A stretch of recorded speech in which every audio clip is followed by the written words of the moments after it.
make my escape.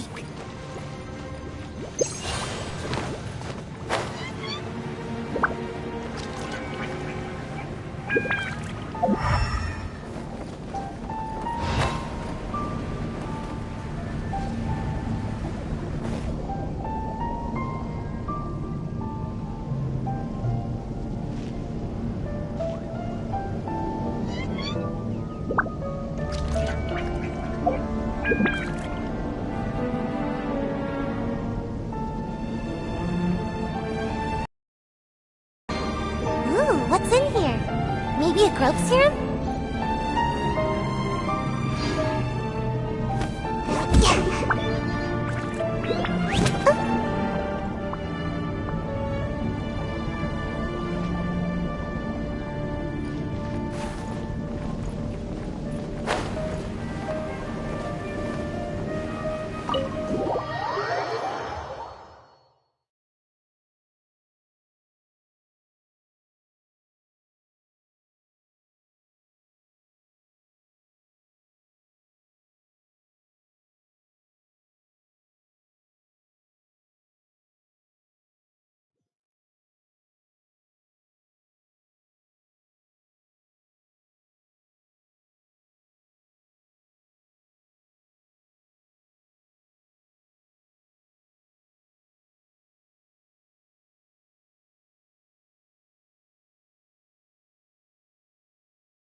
Yep, way better.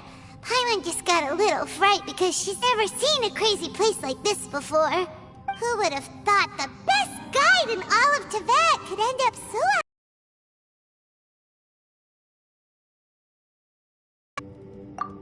yeah! Weirdest dream. There were cats. Ushi, were you looking after Paimon?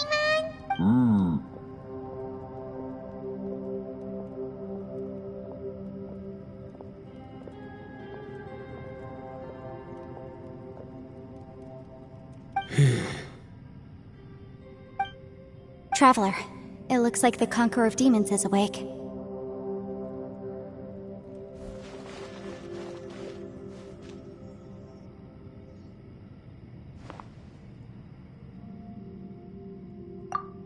I'm fine. Don't worry.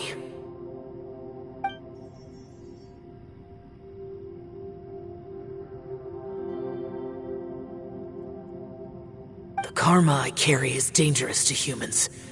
Keep your distance. Well, I have Adepti blood in me, so I wouldn't worry too much. Even so. What happened while Paimon was sleeping? How did Xiao get here?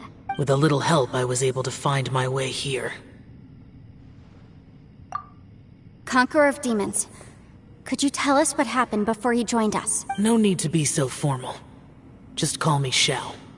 Oh, sure. It was a senseless battle. I came here looking for someone, but when I found them, they weren't anything like how I expected.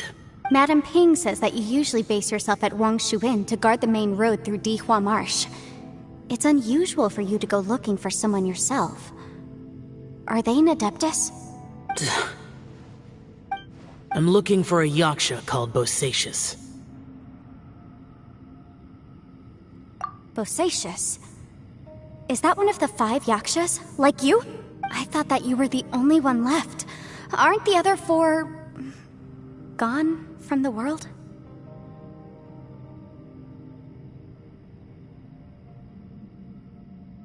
You could say that. But Bosacius's body is the only one that was never found. Yakshas deal with God's remains all the time, and we become tainted by karma. Over time, it inevitably drives us to madness. The last time I saw Bosacius, it was the day he lost his mind. He left. No one knew where he went, and I never heard from him again. But Bosacius was the eldest of us. He once told us, as Yakshas we will experience countless wars.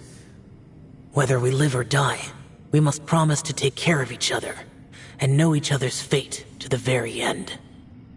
Did he forget his promise because he lost his sanity? It's possible, but I did not. I am the sole survivor. So it is my duty to find out the fates of the others. What made you come to the chasm? Did you hear something about Bosacius being here? Did you know that 500 years ago, the beasts of Conria invaded the chasm? That war lasted a long time. It is said that in the midst of the battle, a brave Yaksha was seen putting up a heroic fight.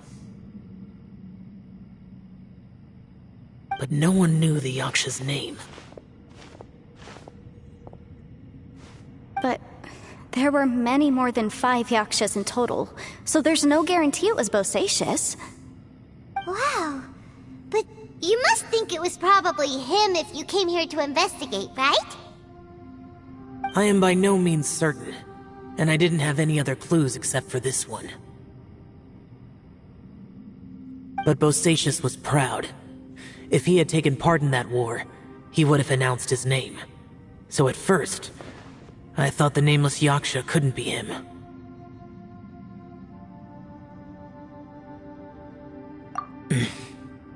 Wait, so it was Bosacius you were fighting with? Did he injure you? Yes. No way! The invasion of monsters from Conria, the battle in the chasm, and Yelan's ancestor. I have a feeling that somehow these are all connected. Life is full of coincidences, but this is too much of a coincidence. Could this all be related to the fantastic compass mentioned in the will, too? What will? Oh, right. I came here because of a will. Maybe it's not something you've come across much before, but both mortals and adepti sometimes write out their final wishes so somebody else will carry them out after they've passed. It's known as a last will and testament. And this can be done at any time? Whoa! You wanna write a will? Now? It was no accident that you saw my illusion that day. This place used your desire to find me to create a trap that you would willingly walk into. Pure deception is easy to spot, but the truth laced with lies can be a fatal combination. What you heard were really things that I said. It made sure you heard my real voice to create panic. This one-way communication was the bait. If we hadn't managed to get in touch through the spatial rift, we may well have lost someone by now. Rather than murdering in cold blood, this space seems more intent on consuming soul. How is this even possible? Our opponent is very clever. It is not safe to stay here. Everyone, whether I accomplish what I came here to do or not, I must find a way to get you out safely.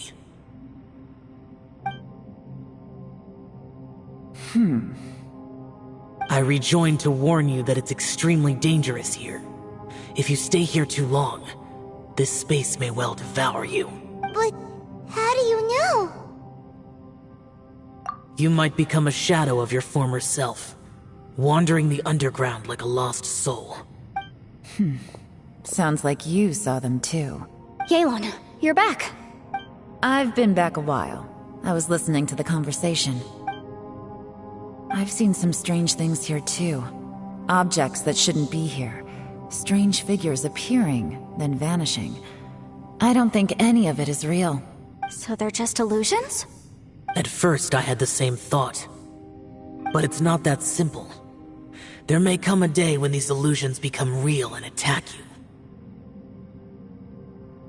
From what you were saying a moment ago, it sounds like you know a way out of here. I can't say for sure. It's just a guess. As Yanfei said, this space is chaotic and unstable, but it has its weaknesses. By attacking the point where both spaces connect, I was able to create a rift and move from one to the other. So, if I use all the energy I have, I may be able to tear a passage out of this chaotic space. Really? So powerful attacks can affect the space itself. I had wondered if that was a possibility. Whoa. But what do you mean by all the energy you have? I mean, it will take everything I've got. Wait a minute! When you said you were gonna get us out safely, you You can't be serious. I saw Bosacius underground. That's when I realized the horror of this place. A single blast can only create a very small opening. To send you back to the outside world, I may need to continuously channel power in order to keep the tunnel open. I know how to fight to the bitter end. I can do this. No. No way. Even if what you're saying is true, I can't agree to this. I'm neither. It's not much of an escape plan if we gotta leave someone behind. It's only a good or bad plan if there are other options to compare it to. But that's not the situation we're in right now. I doubt you'd still be stuck here if anyone had a better idea. But can you be certain that your plan will work? I cannot. What is wrong with you? You can't bet your life on something if you don't even know it's gonna work. To conclude, I'm not agreeing to this plan. What if I told you? This is my last will. That's your strategy, huh? No offense, but we have no guarantee this plan of yours will succeed, or even that it's safe. You said it yourself. Yakshas pose a danger to humans. You really expect us to accept your self-righteous plan just because you say so? The battlefield is a treacherous place. Every opportunity you take, you put everything on the line for. If you fear sacrifice and failure, you can never be victorious. I've been in my fair share of treacherous battles, so I know full well that you never bring up extreme measures like this until the very, very end. You say these things in the hope that we will understand and accept them. But if you don't even know that your self-sacrifice is going to pay off, all you're doing is hurting morale. Besides, if you were really so determined to end it all, you wouldn't have given us the opportunity to share our opinions. You think you're oh so cold and ruthless, but I'm not buying it. And anyway, losing one of us so the rest can escape? Some victory that is. Yelan, don't be so harsh. Point is, it's not time for drastic measures yet. It's possible there's a hidden passage leading to the exit that we just haven't discovered.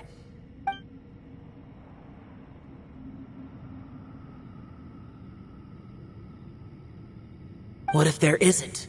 Or if we don't find it? And in the end, I'm so weak that I don't have the strength left to sacrifice myself. What do you propose we do then? As things stand, there's no difference between sacrificing you and trying to find another way out, in terms of the likelihood of success. If we can't say that one strategy is better than the other, we certainly shouldn't be rushing into a risky course of action. Did someone say a strong enough strike can break us out of this place? Yeah, that's right, I heard ya. No one's staying behind to let anyone else out, alright? Enough talk, it's time for action!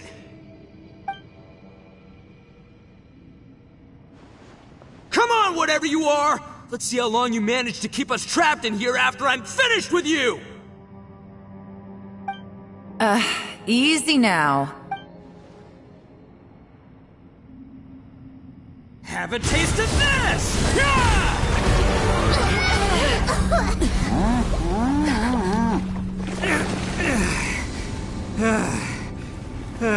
Whew, okay, so I didn't tear the whole place down. But check it out, new path. If you need a hero, I'm the man for the job.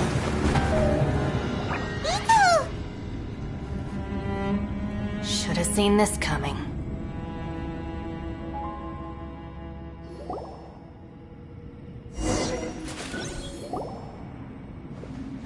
Why do you always have to do things like this?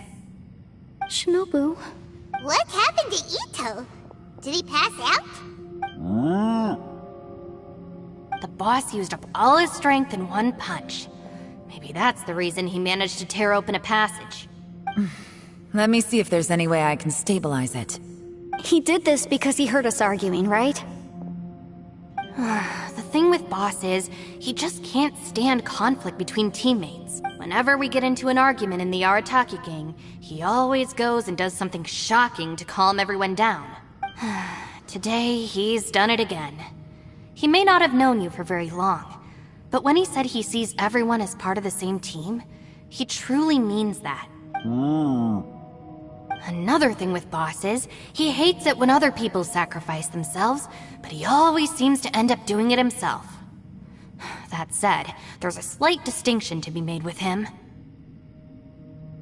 When he does things like this, he doesn't really think he's sacrificing himself, because he genuinely believes that he's strong enough to defeat any obstacle he's facing. Giant ego alert! And wasn't he just doing the same thing Xiao suggested? So stupid.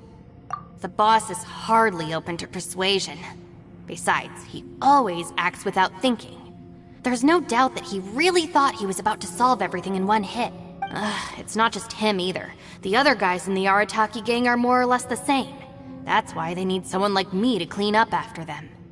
I couldn't stop him if I tried, so I might as well just let him do his thing. Besides, often his harebrained intuition is surprisingly on point. We might punch our way out of here yet. Ito, please tell Paimon you're okay. I'm sorry. Don't be. You have nothing to apologize for. Both you and Yelan made some very good points. Still, if this was an Arataki gang issue and you were one of our members, I have to say I'd side with Yelan on this one. The boss definitely wasn't sacrificing himself. He firmly believed that we'd be able to find a way out through the passage he opened up, and he's certainly not expecting to be left behind. Everyone's important. We have to support each other if we're going to get out of here. Your survival is of huge importance to some people. No, to a whole lot of people. Aw, Shinobu. Everyone, let's all do our best to try and find a way out. There's still a chance. I'm sure we can escape. Leave the boss to me. Don't worry.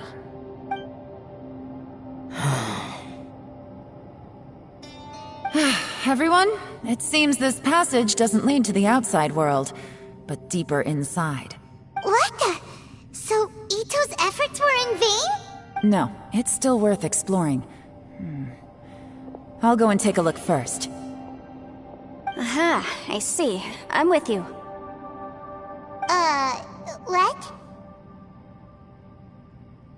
So far, I still haven't found the thing I came looking for. That magical device, remember? If this domain has the power to project our imaginations or the things we're searching for into reality, well, maybe I can use that to my advantage to track it down. Oh, right! No wonder she keeps telling us to keep going.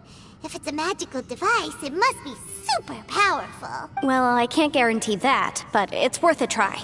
I will find a way. Let him go. But if you're planning on going into that domain too, then come with me. After all, I'm just a lawyer. We'll be safer if we team up. By the way, you and Xiao seem pretty close, huh? Yelan got a bit worked up just now, so I just wanted to apologize on her behalf. I have to say though, if Yelan hadn't spoken out like she did, I'm not sure she would have gotten through to him. Also, self-sacrifice is something Yelan feels strongly about. She tried to stop whoever it was. From what I know, she's lost comrades in the line of duty before, and then was rescued herself. Against seeing other people sacrifice. Will things ever be the same again, knowing that your life was saved when others weren't? In a way, if I were her, I'm not sure I would have done anything different. Oh, wait, 1 second. I'll be right there. Yeah! Right, that's much safer. Since Ito can't fight right now, I've cast a spell to protect you guys. Thank you, Senpai. Please, be careful.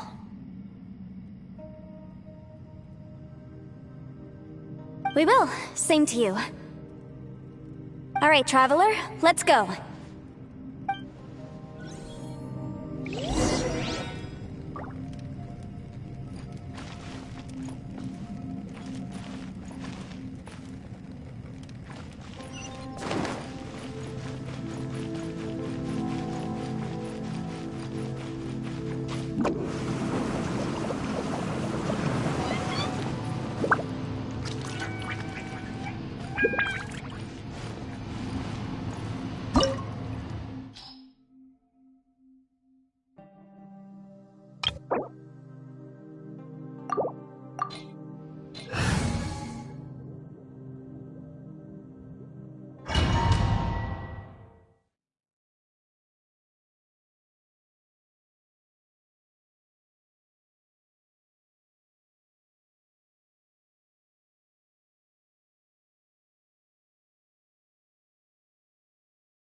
What's this?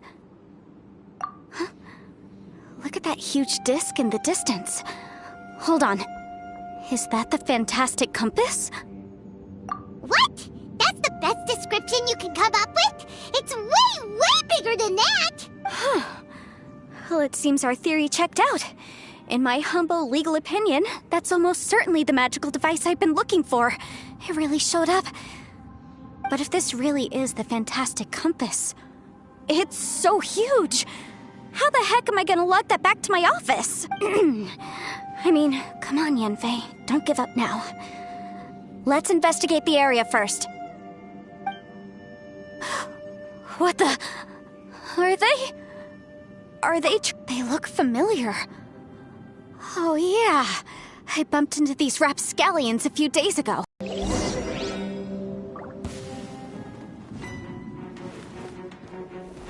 You're open! Yikes!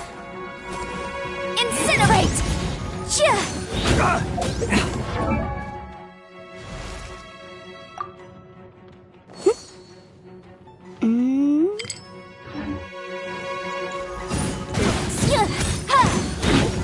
There's a smaller disc here. Judging from the appearance and design... In all likelihood, this is the fantastic compass. Why is there a small version of the fantastic compass stuck in the ground? What's it for?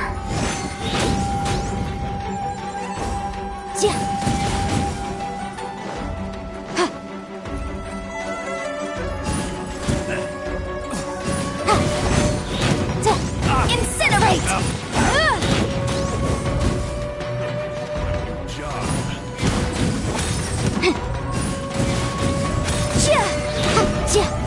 Motion to compel! Wrap up a flame!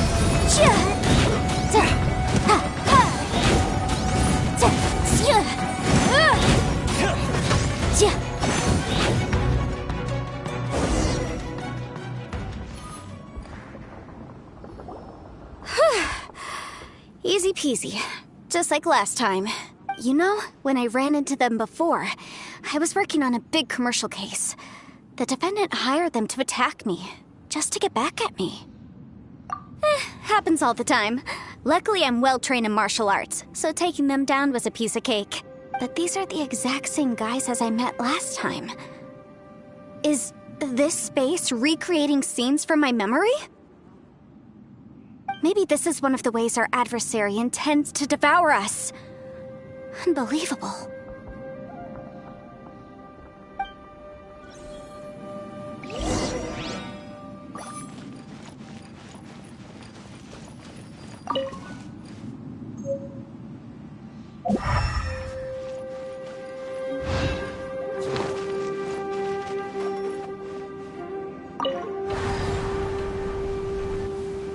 Huh? A new entrance. Great!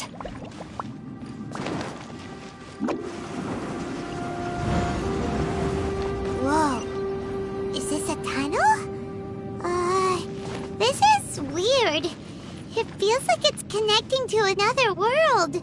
Or maybe another time.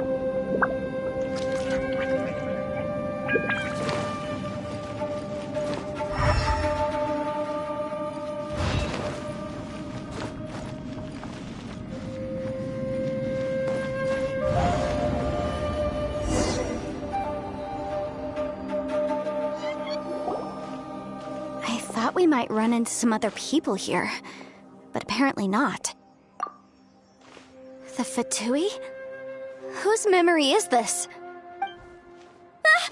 Watch out! Just as I thought. Yelan, you're here! I will take you down no matter how many times you show up. Hey, relax. We're together now.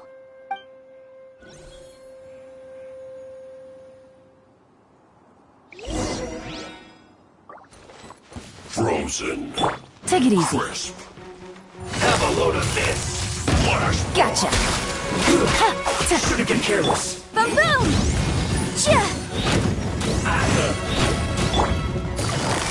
You're not going anywhere. Busted. You need a it's time. Flash freeze. Roasted fry.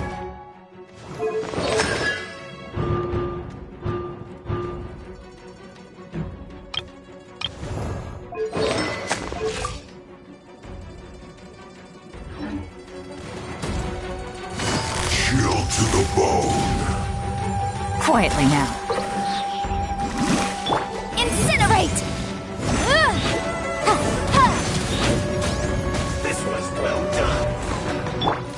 You need to hurry up. Busted. Roasted fried. The descent. Things are about to get dicey. An unfortunate fault.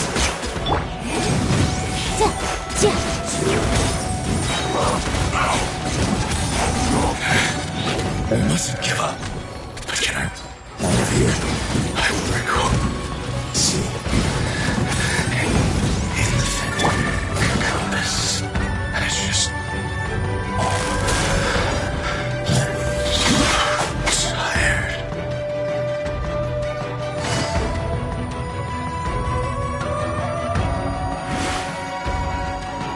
Prepare yourself.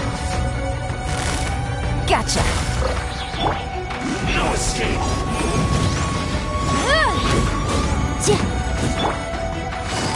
Quietly now.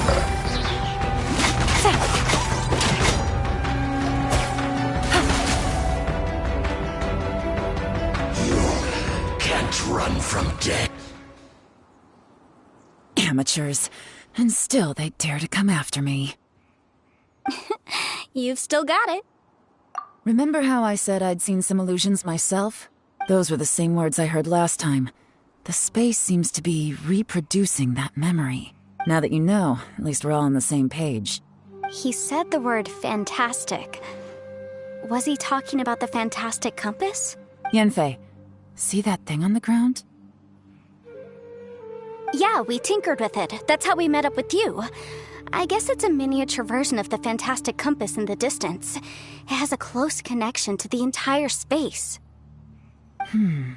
It looks somewhat familiar. Let me think.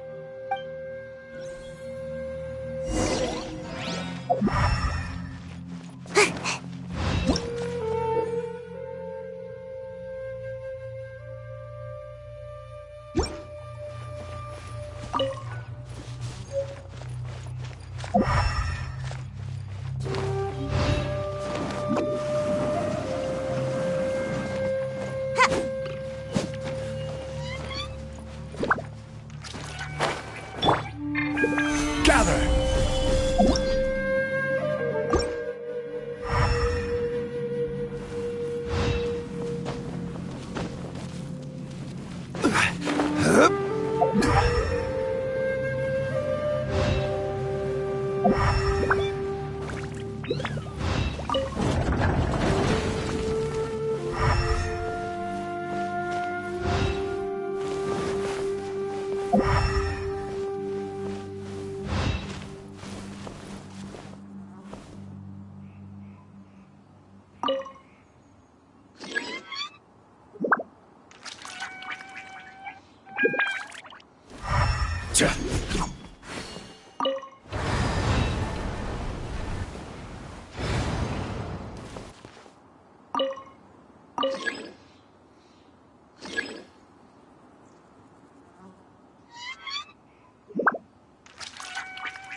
Solidify!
Another new space. If everywhere within this space follows the same rules, there must be another small fantastic compass somewhere around here. Bosacious, I can't believe someone like you would end up as a lost soul underground. No enemies. Hold on. Wait, is the enemy hiding itself? Oh no, we should go help him. Stay back! This is my fight. Do not come near me.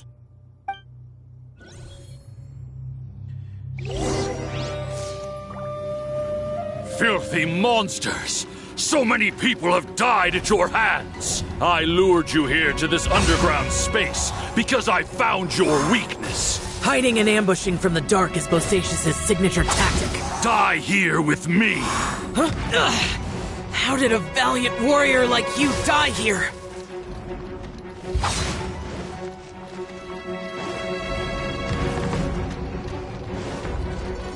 Uh-oh. This is not going well for Xiao. No matter. I know how this ends.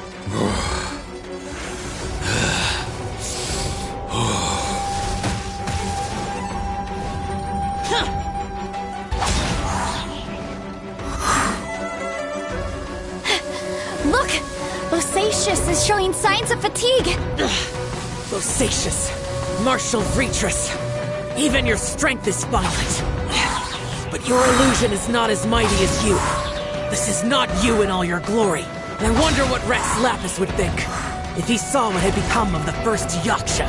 Leave! I'll deal with the rest. We can't let the monsters get to the surface. Everyone, remember, we must hold the line at 60 miles outside the chasm at all costs.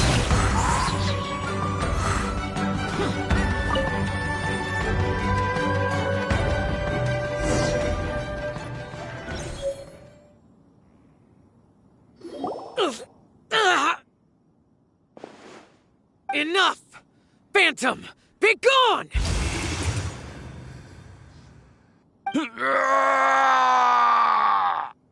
Xiao, are you okay? This is my purpose. Don't worry about me. So your invisible opponent was the legendary Bosacious, Martial Vitreous? Yes. So excuse my stubbornness. Bosacious has been missing for centuries. This may have been the last time I will ever see him.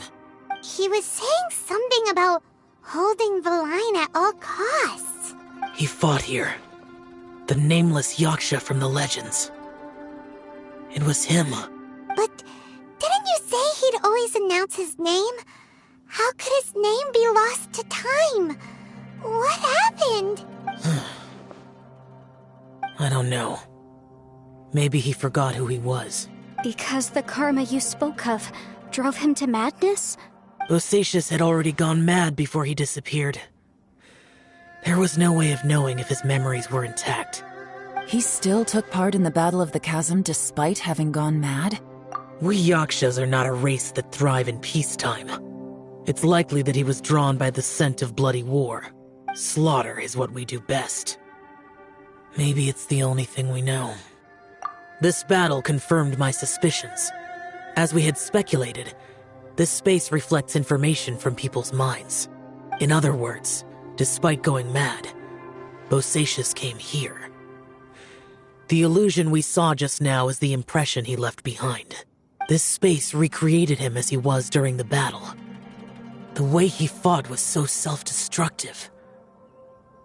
He couldn't possibly have survived. Bosacious's illusion said he'd discovered the monster's weakness and lured them underground. What kind of place could this be? Defeating Conria's monsters is no small feat, that's for sure. Guys, it could just be me, but I think I'm suddenly feeling more tired than I was. This space is really starting to affect us. I believe Bosacius stayed here underground. But now he is gone, and only his illusion remains. If we don't leave, we may meet the same fate. Time to move on. You fought well, Bosacius. Goodbye.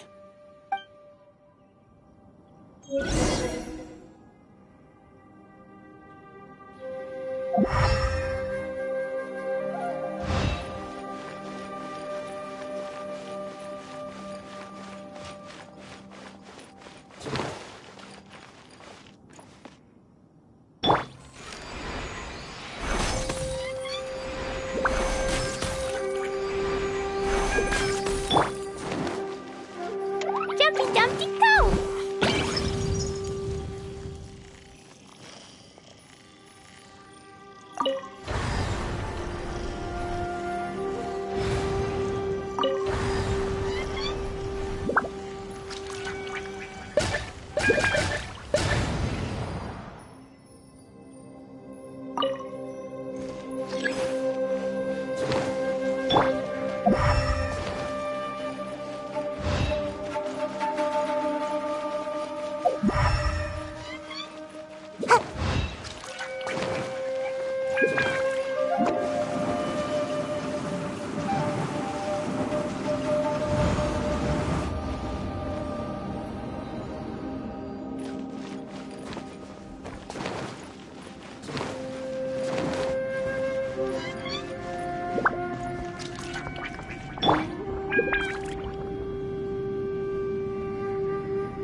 Looks like there's some information here.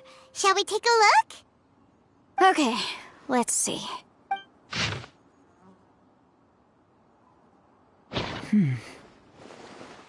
It looks like these were letters written by the Millelith soldiers who stayed here. So, who's this Boyang they mentioned? Boyang was one of my ancestors. The one who didn't make it back. You mean Boyang fought alongside Bosacius? I believe so. And the Millelith soldiers were their brothers in arms. I guess now we have a pretty good idea of where everyone that went missing ended up. Yes. So scary. What happened? Come on, let's not stay here. I have a gut feeling that sooner or later we'll connect all the dots.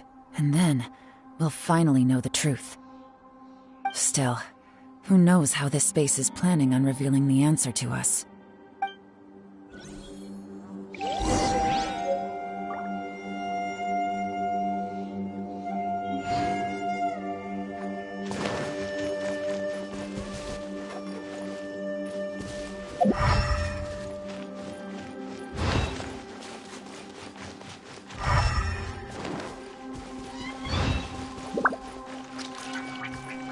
Make my escape.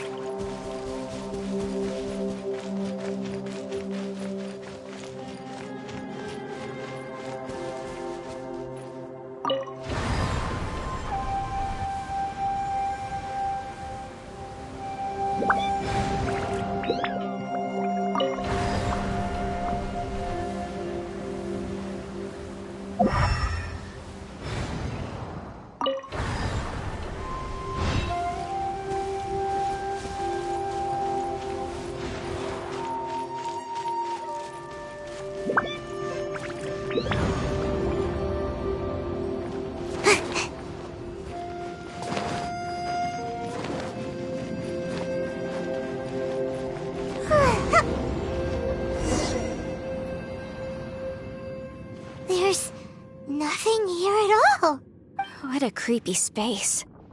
It has the feel of the Abyss. But where are the opponents? You're...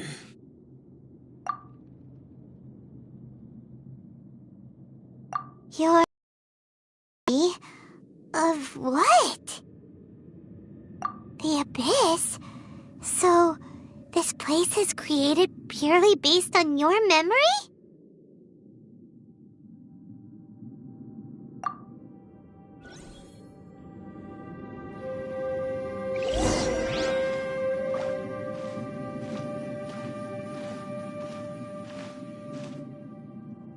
It's getting darker.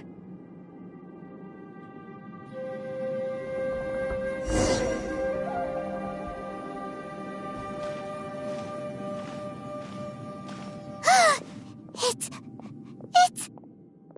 Ether, wait!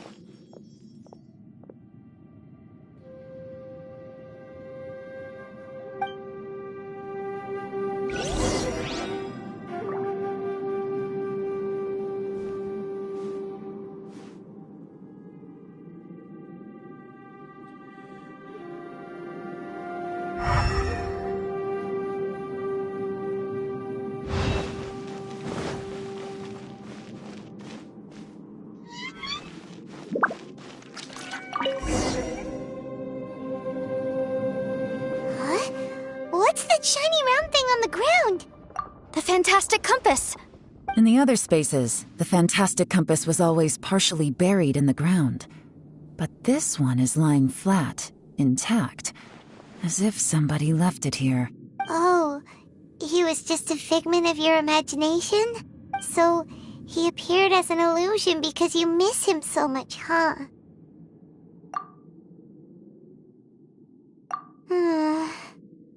Yanfei, are you sure this is the fantastic compass you're looking for? I think so. There were no pictures in the will, but based on the description, it seems to check out. Yelan? What is it? From the design and build, this fantastic compass looks extremely similar to the catalysts used by my clan. I just need to do this, and... Someone's used this before. There may be a hidden message inside. Let's get out of here and find somewhere safer.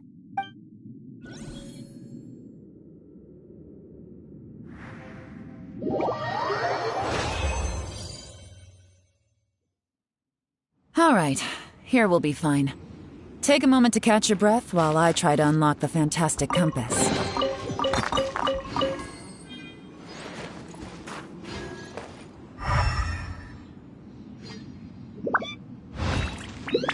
Make my escape. Bosacius was the leader of the 5 Yakshas under Rex Lapis's command. He could control electro energy, unlike me. He was both a formidable warrior and a talented commander.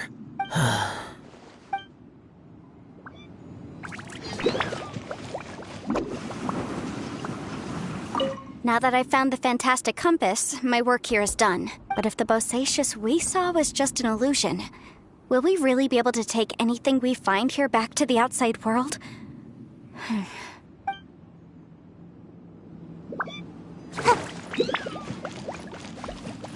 Within yin and yang, among the 5 regions, water, fire, wind, and thunder cycle like the seasons. Grasp the 7 heavens from the ground. Open wide the 3 gates. All the world within reach.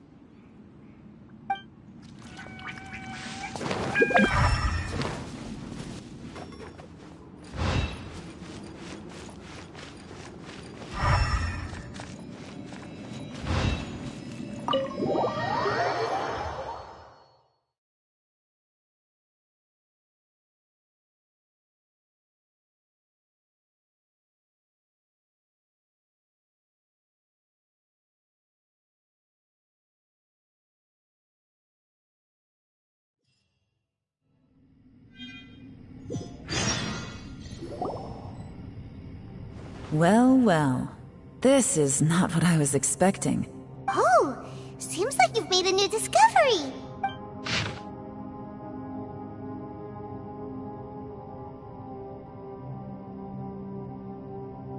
This information was left by a thaumaturge called Boyang, who, as you know, is the missing ancestor that I came here to investigate.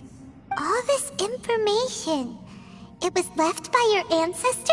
Hundreds of years ago, two of my ancestors, brothers, were gifted the fantastic compass by someone of great importance. They brought this device to the chasm and joined the war against the monsters of Conria. They set out together, but only one of them made it back. Minus his sanity. Karma. Correct. One possibility is that when they fought alongside Bosacius, they were tainted by his karma. Neither of them had visions, so they wouldn't have been able to resist its effects for very long. From reading through this, it sounds like Boyang ended up staying here for good too. Well, this is just wonderful. So, that's it. There's no way out? What do we do? Are we gonna die here? But Paimon doesn't wanna die! Paimon's had enough of this place! Let me out!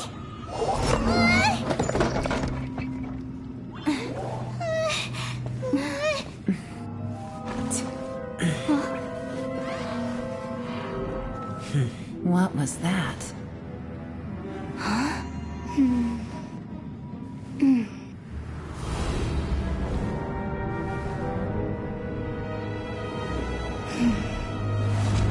I got it!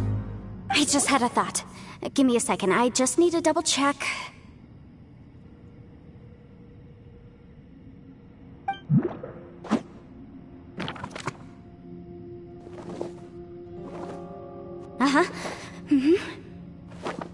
Traveler, I just realized something. Okay, so on my way here, I was studying the will the whole time. But I didn't give any thought to the book that the will was inside of. I don't know it verbatim, but I have read it before. The gist of the story goes like this. Millennia ago, an Adeptus made a magic device to seal away evil monsters.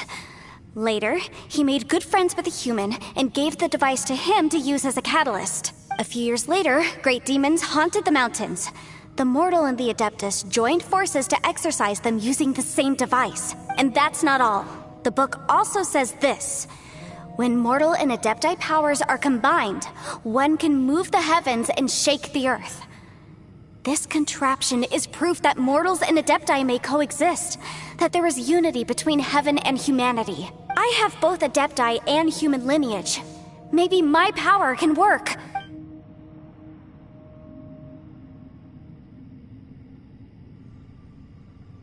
It worked! I mean, the effect only lasted an instant because I'm not strong enough, but still, we must... Something seems to have been activated inside the fantastic compass. By heaven's might and the gods of the 5 regions, Yaksha and mortal together take this contraption in hand. That's their voices from when they made the seal. Bosacius and my ancestor. They sealed off this space at the top together. I see. It makes sense now.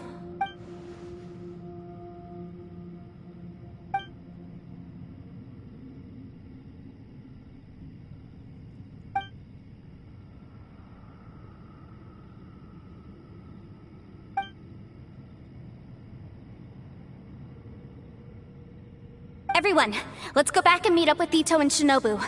I have a suggestion to make. Paimon can barely move anymore. Oh, why can't we get out of here? Paimon doesn't want to die. Paimon wants to stay with you. Paimon, just hang in there, okay? Trust me, there's still hope. Let's go.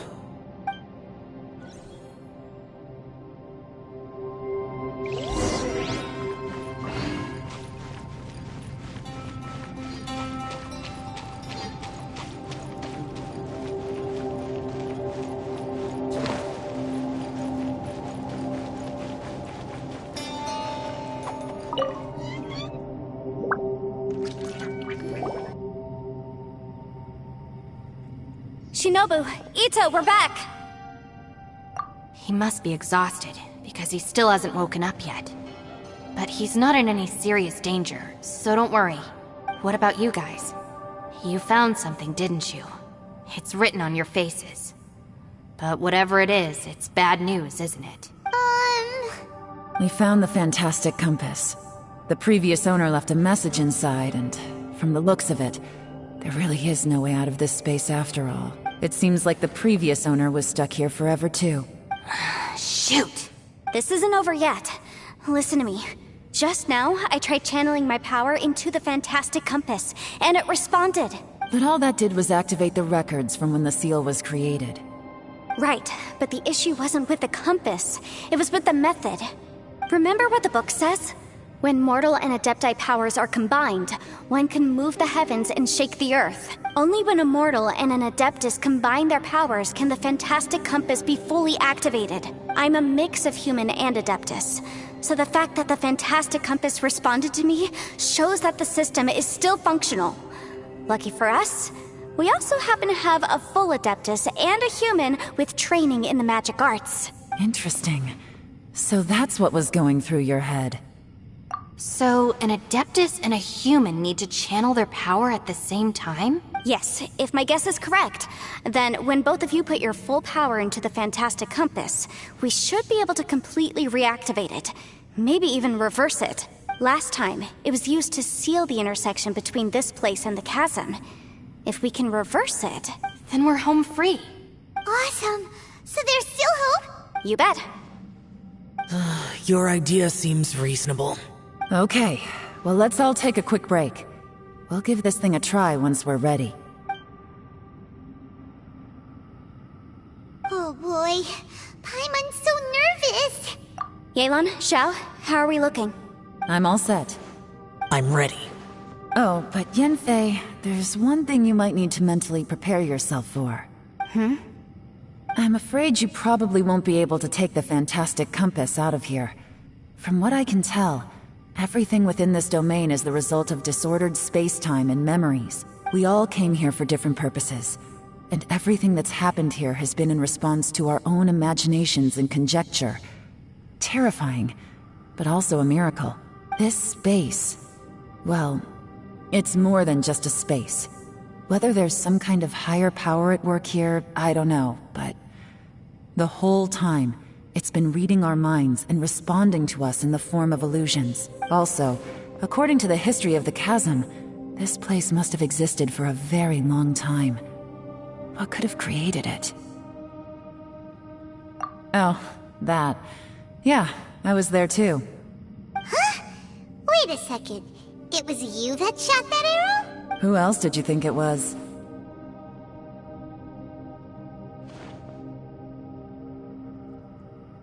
That snake is probably a remnant of Conrion's civilization, and crystals are highly effective against it. Maybe there was some sort of opposing reaction between those two forces? If so, I'm extremely sorry, everyone. It looks like I might be the one responsible for all of this. No. You're just trying to help us and solve the problem. You're definitely not to blame for what happened. If you say so. You could almost liken this bizarre space to a living being that throws all kinds of hallucinations at us to deceive us. Everyone we've seen here, and all the paths we've walked, it all ceased to exist 500 years ago. Additionally, most of the things here are static. So if we really do manage to escape, then once time starts moving normally again, the fantastic compass will likely disappear. That's actually what I think too. That's precisely why it's such a miracle that we even found the fantastic compass to begin with. This whole thing feels like we're breaking free from our shackles using a spear that by rights should not exist. This is a long shot, but it may be our last. So, whose wish was it that summoned this device? Perhaps it was. But maybe there's another reason. Your incredibly strong commitment to your search.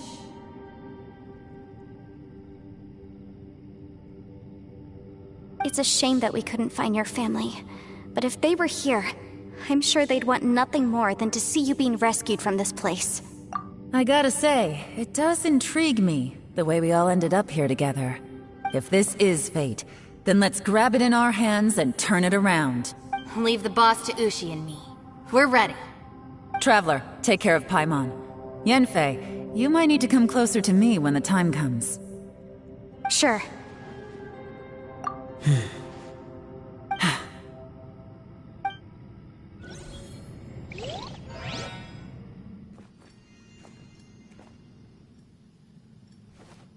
Stars align, bestow your light, evil purged by thunder's might. Spirit curbed, pneuma surge, by dictum divine, heed these words. Do as I command! Aha! The fantastic compass is an amplifier. Maintain this energy level, and we may stand a chance. I will maintain the energy flow. Understood. Everyone, stand back.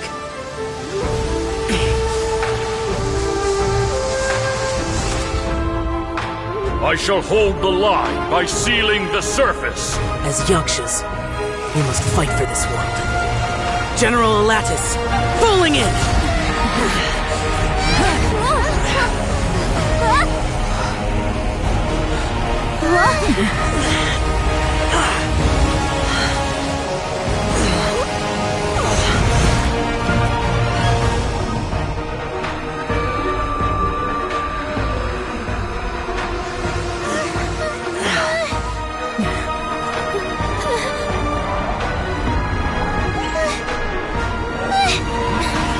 Watch out!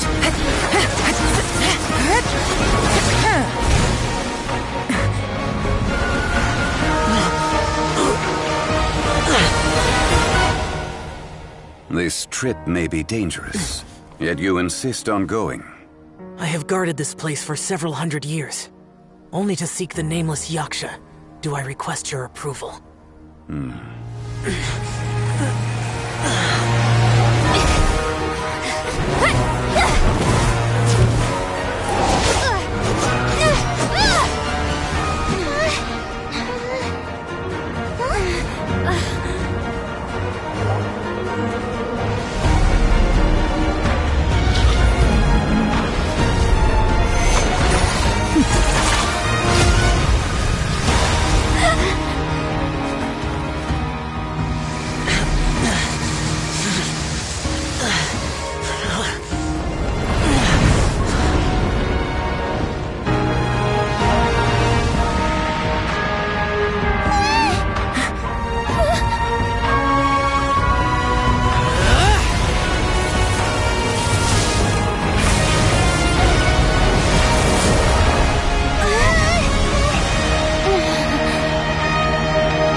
Your strength won't last!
know what you were thinking, but...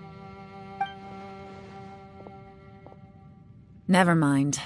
I know I can't talk you out of a mindset that's been built up over a lifetime. I don't think we were ever going to reach an agreement over the final strategy. But in the end, it was thanks to you that we managed to escape. So, thank you for saving us all. No. I could not have done this on my strength alone. Don't mention it. It looks like everyone got out unscathed, but you all look pretty exhausted. Rest up. There's no hurry to move on from here. As for me, I'm gonna check the area for any unusual activity. She's gone. Paimon didn't even get to say thank you. Maybe Yelan really doesn't believe she made a contribution. It seems like she's convinced Zhao saved us all, including her, and she doesn't know what to say to that. And since it's not easy to persuade Zhao of anything, maybe Yelan's just given up trying to talk to him. Zhao, she's criticizing you. I am not. You speak only the truth. I have no quarrel with that. I will keep your words in mind. Really? Well, that's great. I count that as quite an achievement. It was a perilous situation we were faced with underground, and it took every single one of us for any of us to make it out alive. I feel lucky that we didn't lose anyone along the way. Hey, so Ballchecker still hasn't woken up yet. Surely he's not gonna stay asleep forever. Let's go check on him.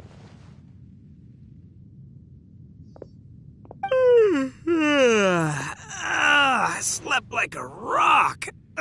Good times. Huh?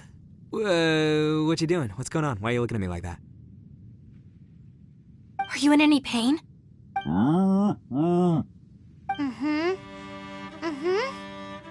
head? What about it? Is there any brain damage from the impact? You need to tell us if you're not feeling well. You weren't that bright to begin with, so if we add brain damage to the equation... Oh, brother. What the heck are you guys talking about? I'm fine. I had an epic power nap, and now I feel like a million more. Huh. I feel like I'm forgetting something, though. Oh, yeah! Wait, weren't we underground? How did we get back up here? It's a long story. We'll fill you in later. Ito, we're indebted to you, Shinobu, and Ushi. We couldn't have escaped this predicament without your help. I'm the reason you all got caught up in this. Please accept my apologies, and let me find some way to compensate you for the trouble. Bah, crazy talk. You helped us first. Of course we're gonna return the favor. Hey, if it weren't for you, we'd still be in a Liyue jail cell right now. That's not quite correct. You'd be in jail, not me. Good point. Well, okay then. How about this? To celebrate our newfound friendships, how about you let me take you to Liyue Harbor for some sightseeing and a proper meal? I like the sound of that. Now that you mention it, whew, I am famished. Oh, I can barely walk here. I'm hungry too, Senpai. Why don't we head straight over? Paimon too! Paimon wants to come too! Huh? Fine! Alright, well, I promise I'll take good care of your friends from Inazuma. Take it easy, okay? What we just went through was a lot. Oh, wait! Yelan left already. I was gonna treat her to some tea. But I'll take this to mean we're square.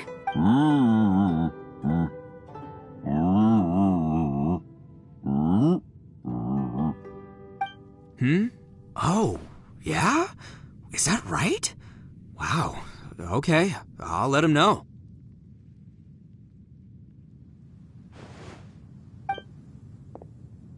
Traveler, Flying Lavender Melon, Ushi has a couple words he'd like you to pass on for him. What? Oh, I want to hear this. Me too. Count me in. Good idea! Let's do that! Paimon never would have guessed that Ushi was so gentle and thoughtful. Never judge a bull by its cover. Sometimes the profoundest truths can also be the simplest. I think Ushi's words may well come in handy. You betcha! Just leave it to us. Alright, Ito, Shinobu, Ushi, Let's go. Oh yeah! Grub time! See you next time.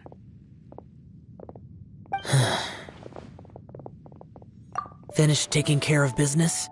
Oh, there wasn't any business. We were just saying goodbye to our friends. You're still here. I saw the two Inazumans leave with Yenfei, heading towards Liyue Harbor. Aren't you going with them? We still had some stuff we wanted to say to Xiao. I figured as much. I've checked the area. Nothing strikes me as out of the ordinary. Looks like this chapter has come to a close. Now, I just need to take care of the confidentiality issues. Let's hope our friends from overseas can keep their mouths shut. For their own sakes. We got it! We'll make sure they don't say anything. Please don't hurt them. Oh. You figured me out, huh? All right, I'll quit pulling your leg. Everyone really rose to the occasion this time. I won't ever forget what we went through. Where could that strange space have come from? And how has it existed down there undetected for so many years? I have to investigate this further. I have a feeling that whatever lies behind all this runs deep. Maybe so deep that no one can be allowed to know. Also, I think someone helped us out at the last minute. They did a good deed, of course, but somehow I couldn't tell anything about them. It must have been someone of great importance. Anyway, these questions will have to wait for another time. I have some follow-up work to do and reports to make. So it's back to Liyue Harbor for me. See you when I see you. Bye, Yelan! You knew I was waiting for you? Really? There's somewhere I want to go. If you have the time, you can join me. Where is it? A place that has to do with the Yakshas.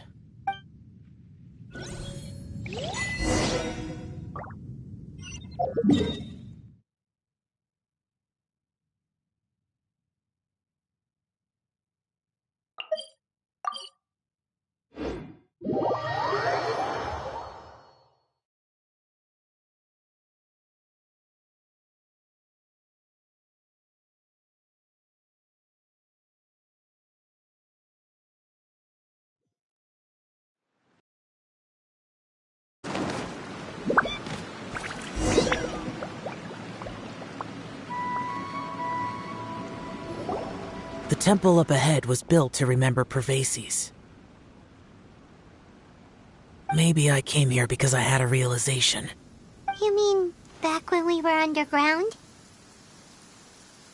It's hard to put into words. Seeing Bosacius gave me the false impression that I'd traveled back into the past. You could dress up the Yaksha's life and call us valiant warriors, veterans of war.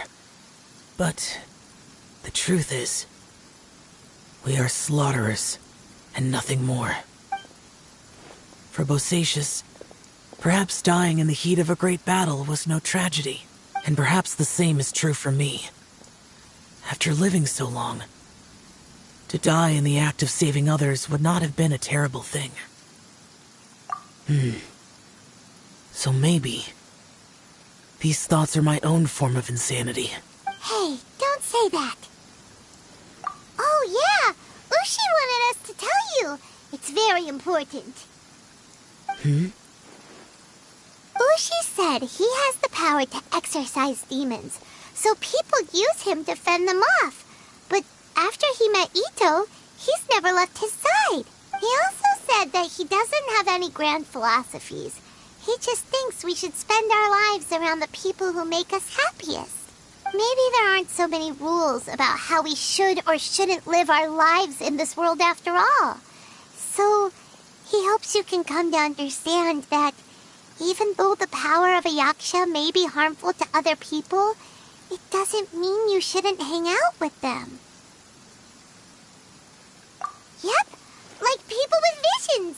They have more resistance against your power, right? And... Well, anyway, there's loads of people out there who really care about you. Suddenly you sound a lot like Bosacius and the others. They used to talk about how they hoped to live a mortal's life once the world was at peace. I think I was the only one who didn't think that way. The Bosacius recorded in the Fantastic Compass had lost his sanity. He addressed the people around him as Alatus, Menogius, and others. These are the names of the 5 Yakshas. I am Alatus, and Menogius is General Capisis. The others are Bonanis, or General Chisapis, and Indarius, or General Musatis. I heard that people call the 5 of us Yakshas, the Guardian Adepti. Bosacius and Yelan's ancestors stayed underground to the end. So that space must have read their minds in their last moments as they approached death. Yelan was right in everything she said. Both of our proposals had their drawbacks, and both were sensible suggestions. But the power of that space was far beyond all of us. I couldn't have done all I did without everyone's help. Even in the final moments, it took every bit of my power to break free from that place. Well, Paimon still thinks you were amazing. Yanfei and Yelan are correct. I always prepare for the worst-case scenario. This mindset is deeply rooted in me. Even so, it was the most optimistic solution I could think of. If Rex Lapis hadn't saved me in that moment, I don't think I would have been able to escape. In the end, I still had to burden another. But that's how it should be, right?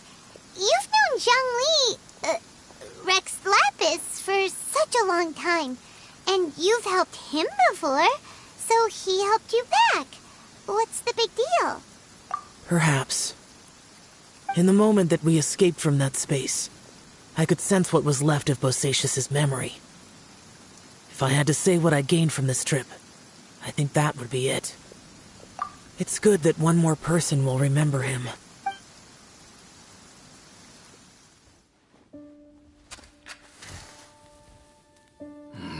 Menogius, where have you been? Brother Yaksha, you're confused again. I've told you countless times, I am Boyoung, a thaumaturge who fought with you in the chasm. Boyoung? Boyoung? You are Boyoung, but who am I?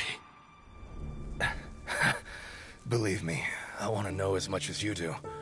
Here we are, the two who agreed to stay here together, and I can't even call you by your name. It's a shame. Stay here? No. No, you have to leave. Nonsense, Brother Yaksha. We're down here for good now. Don't you remember? It's too late to have regrets. The seal can't be broken. The seal.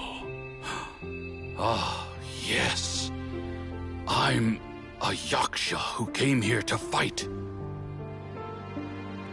Brother, are you okay? Look at the state of me. I don't think I've got long now. We're the only two left. Don't go dying on me. You know, today I saw my family down here. Clear as day. What do you think? Am I losing my mind now too? Boyoung, do you want to go home? I made my decision to leave Zhongzhou up on the surface. I obviously... Of course I want to go home. I must have family too. You mean brothers and sisters? I'm sure you do. Brothers and sisters. Yes, but who am I? And where is my family? Brother, what's wrong? Hang in there. It's just you and me, don't die before me. Alatus, is that you? Who's Alatus? Your memory's going again. I'm sorry. You all have to see me in this state. Brother! Look, there's someone over there. Who are they? They're my...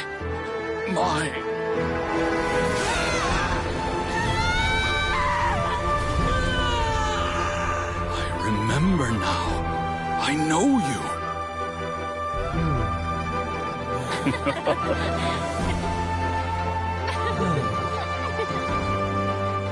My brothers and sisters have come for me, Boyong. You're awake? At least tell me your name. Brother Bosacious. Hey, Bosacious. Bosacious. I am Bosacious, and my destiny is to make the ultimate sacrifice.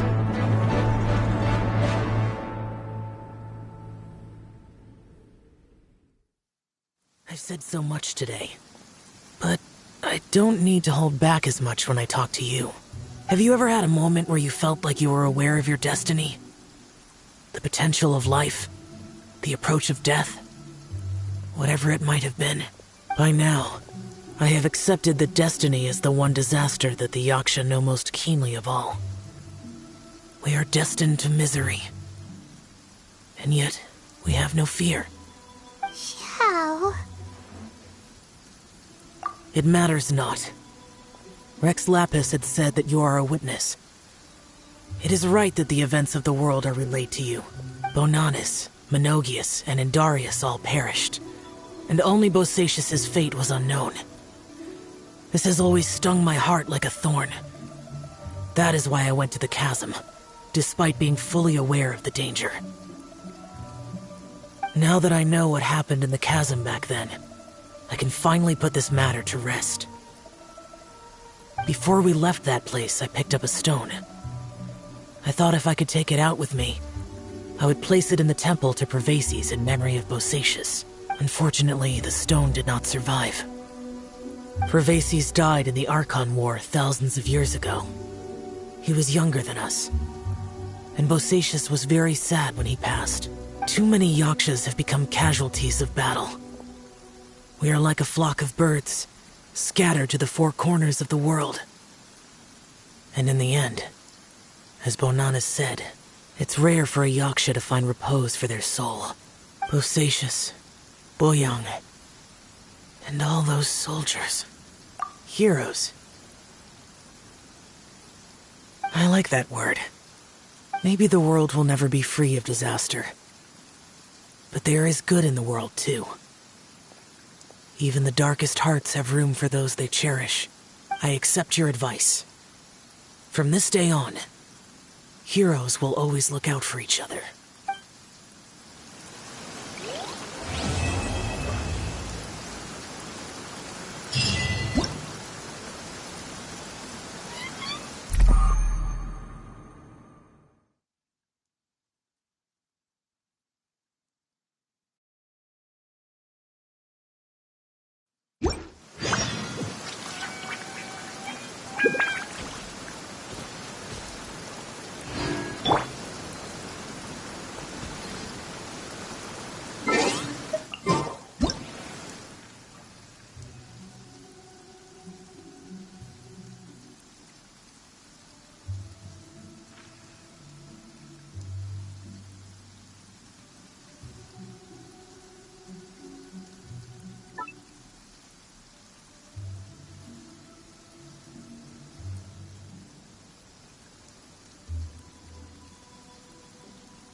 Boats are made for transferring commodities back and forth, and those that come across Liyue tend to stay a while.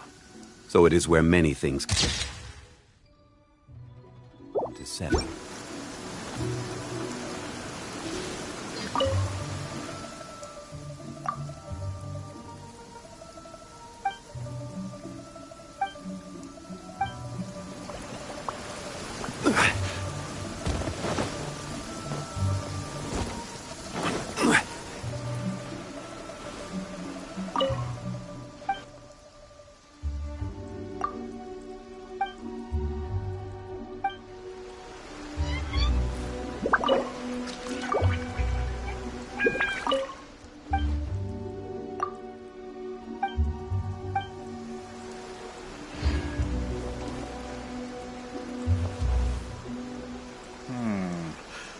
need to collect more information.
Where do you want to go next? If you'd like to see Liyue's tourist spots.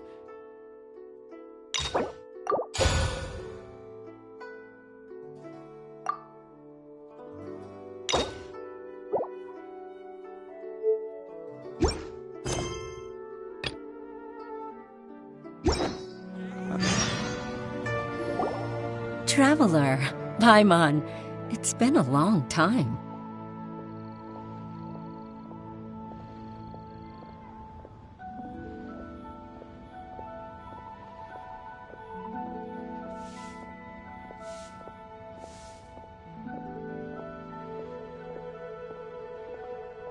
Oh, hey, Hoishin! Long time no see! Fancy meeting you here. How's work these days? Thanks to the help of people like you and colleagues like Ganyu, better all the time. But I've been feeling distracted at work lately. I just feel constantly agitated. It's a long story. But my father, he's thinking of stepping down from the Tianshu position due to health issues. Huh? What's wrong with Uncle Tian? Nothing specifically. He's not unwell. He says he's just increasingly low on energy these days. He's always said, old age comes for us all in the end. Still, I just can't help but feel a little emotional watching it happen to him. Anyway, my father's currently on the second floor of Yangsheng Tea House. Why don't you come pay him a visit with me? He seems very fond of you, too. I'm sure chatting with you will make him very happy. Sure, let's go.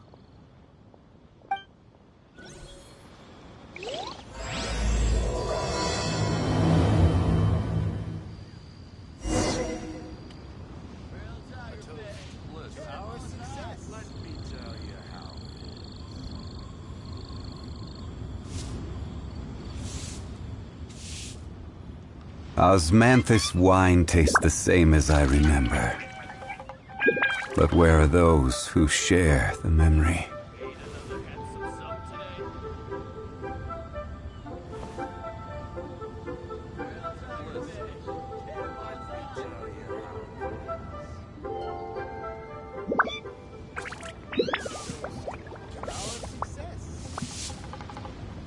Boats are made for transferring commodities back and forth.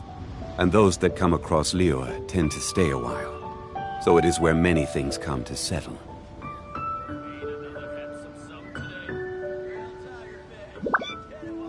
Osmanthus wine tastes the same as I remember.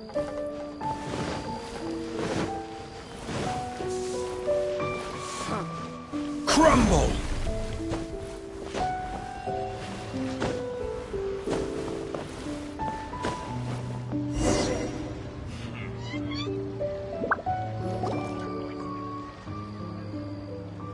Uncle Tian, we're here to chat with you. Oh? What a lovely surprise. Welcome. Oishi, why don't you go downstairs and get the shopkeeper to make us a fresh pot of tea?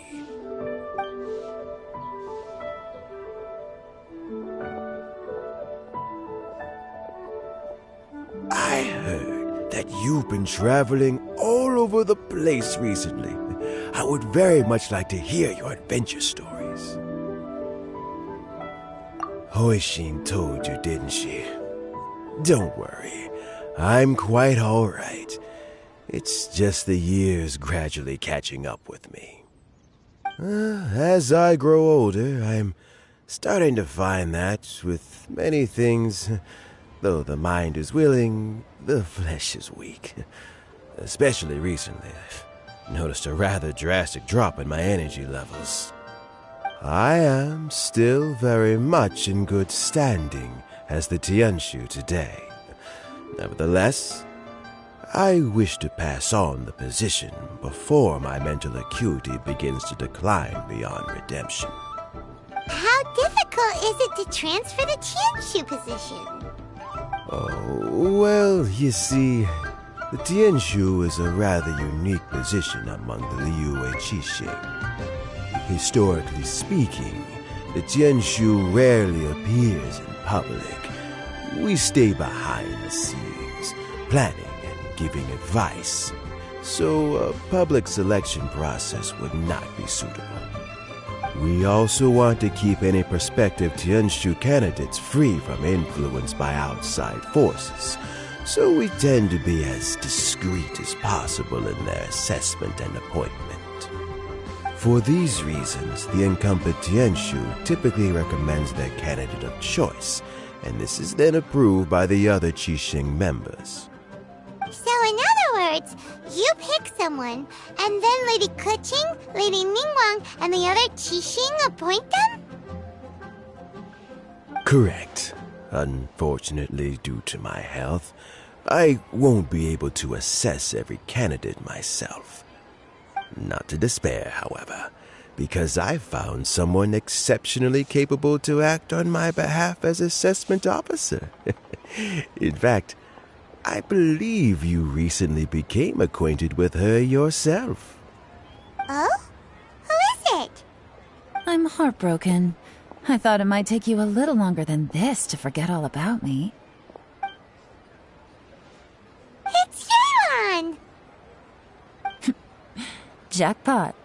Uncle Tian here asked me to assess 3 candidates for him. Fancy joining me? You'll be among the first to get to know the next Tianshu. Might be a good opportunity for you. What do you think? Paimon thinks so too. It can't be a bad thing to be on good terms with a new Qixing, right? Alright then. Though, I gotta say, Uncle Tian, you say you're into behind-the-scenes planning? My work's of the covert variety, too. Don't you think I might make a good Tianshu? Huh? Yelan, you want to be the next Tianshu? I'm not opposed to the idea, but I suspect Ningguang wouldn't let you go very easily after how long you've been working together. So, how about this?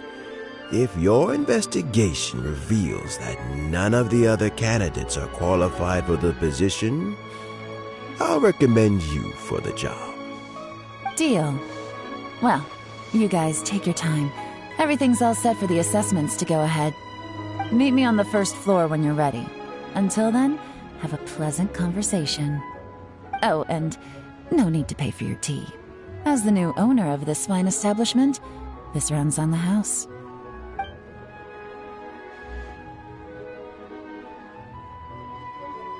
You're all set? Uncle Tian seems really worn down. It's like all his energy's gone.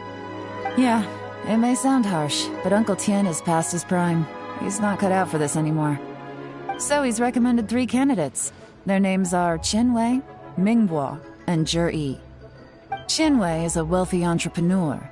Mingbo works at the Liyue Ministry of Civil Affairs, and Zhi is focused on study and travel. Try to keep all that in mind. Of course, it doesn't really matter if you forget, since we'll be assessing them at Yuehai Pavilion in a short while. Qianwei, Mingbo, Zhi. Paimon should be able to remember their names, but what does the assessment involve exactly? Let's leave that until we get to Yuehai Pavilion. All right. Heads in the game, people. The stakes don't get much higher than a change in the Qixing. We can't afford to miss anything, no matter how small. Got it. We'll keep our eyes wide open.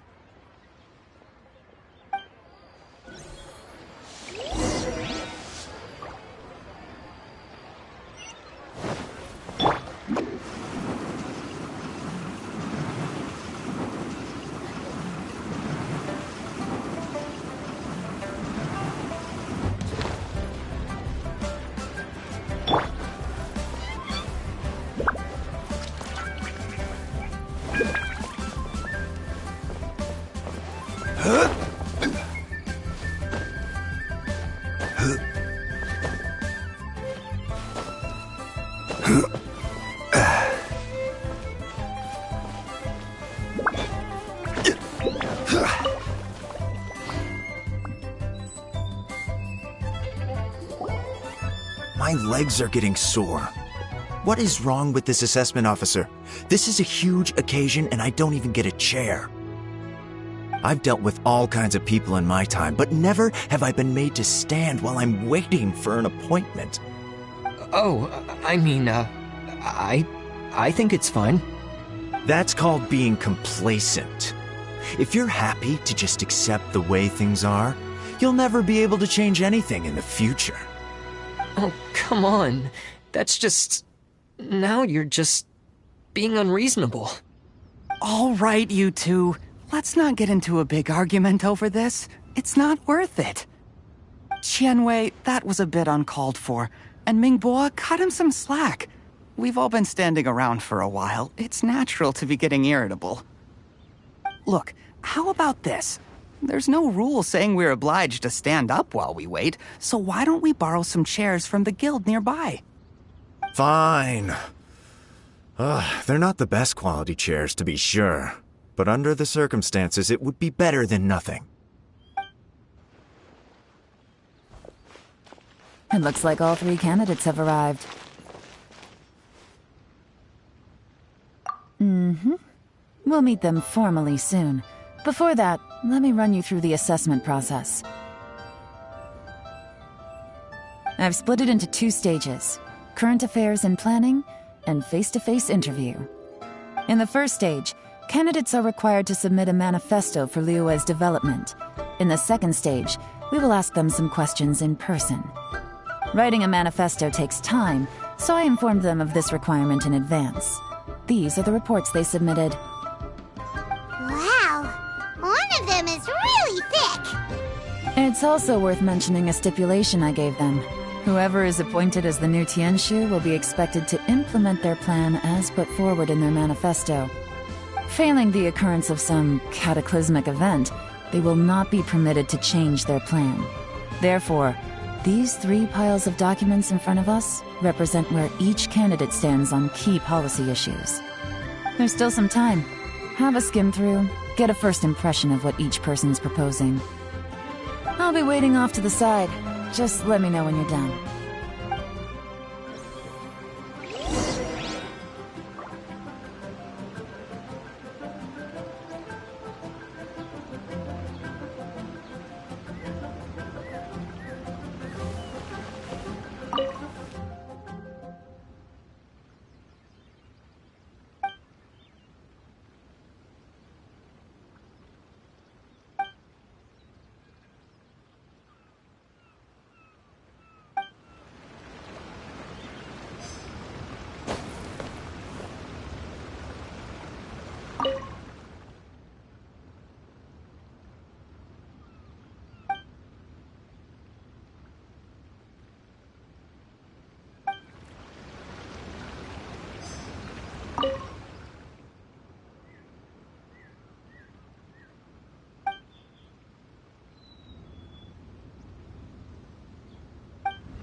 Where do you want to go next? If you'd like to see Liyue's tourist spots, I have a few references. By the way, do you have any idea who the assessment officer is this time? I'm not sure.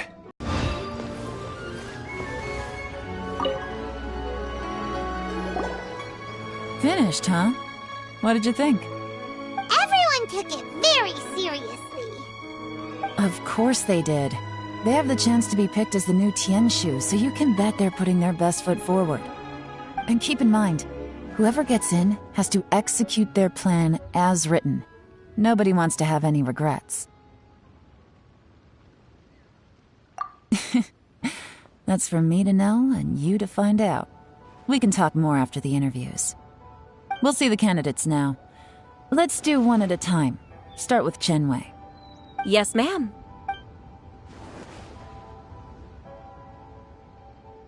Oh? So you two are the assessment officers, are you? I had assumed that given the great import of this situation, Lady Ningguang would perhaps be assessing us in person.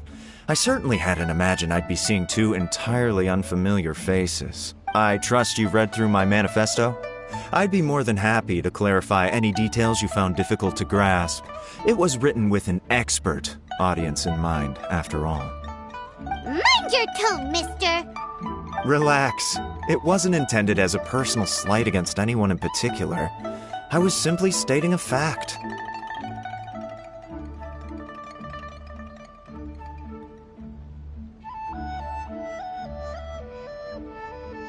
Cloud Retainer? You know this Adeptus? Oh, yes, I remember now. You must be the traveler that people are constantly talking about. With your sterling reputation, you must have a respectable level of erudition. Perhaps you will be able to understand the concepts I have put forward. Oh, is it my turn? Yes. Please, introduce yourself. I'm, Mingbo. I work in the Ministry of Civil Affairs.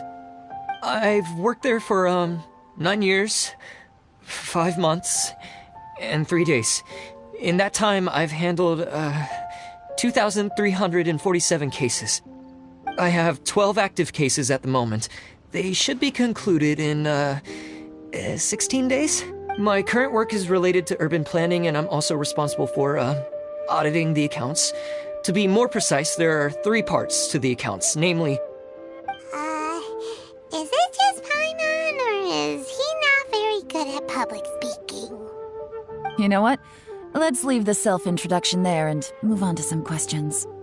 Oh, okay. Sorry.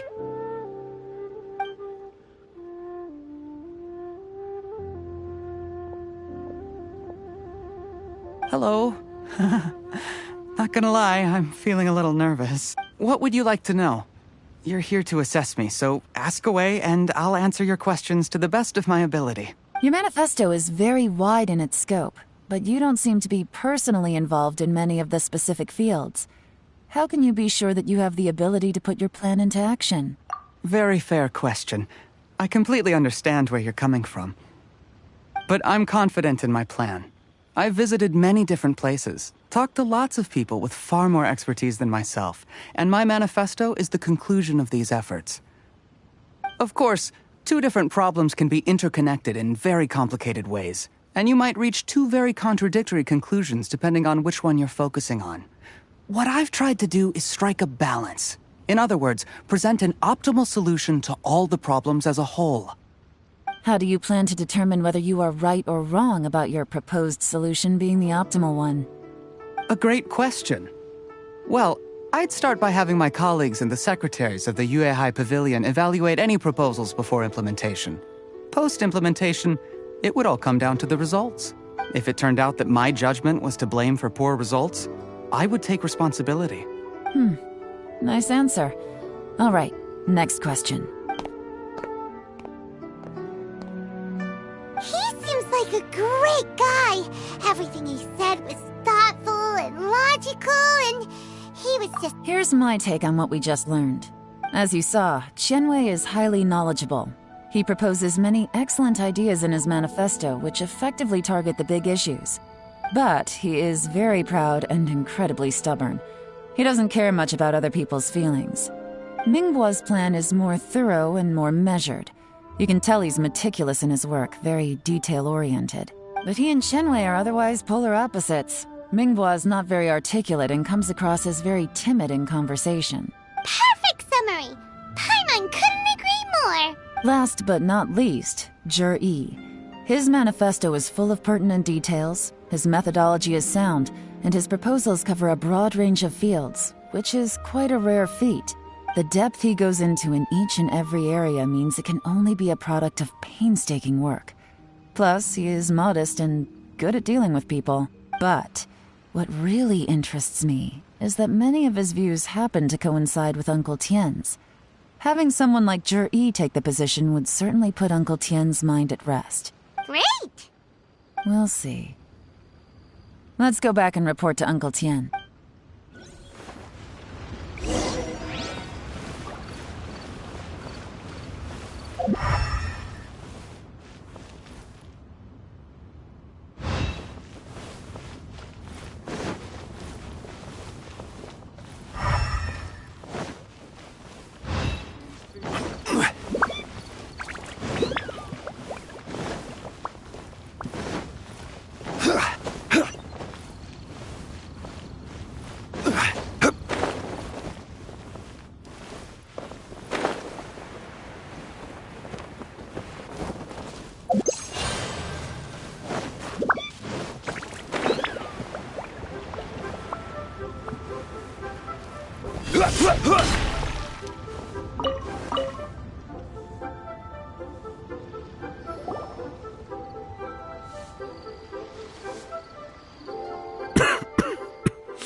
I see.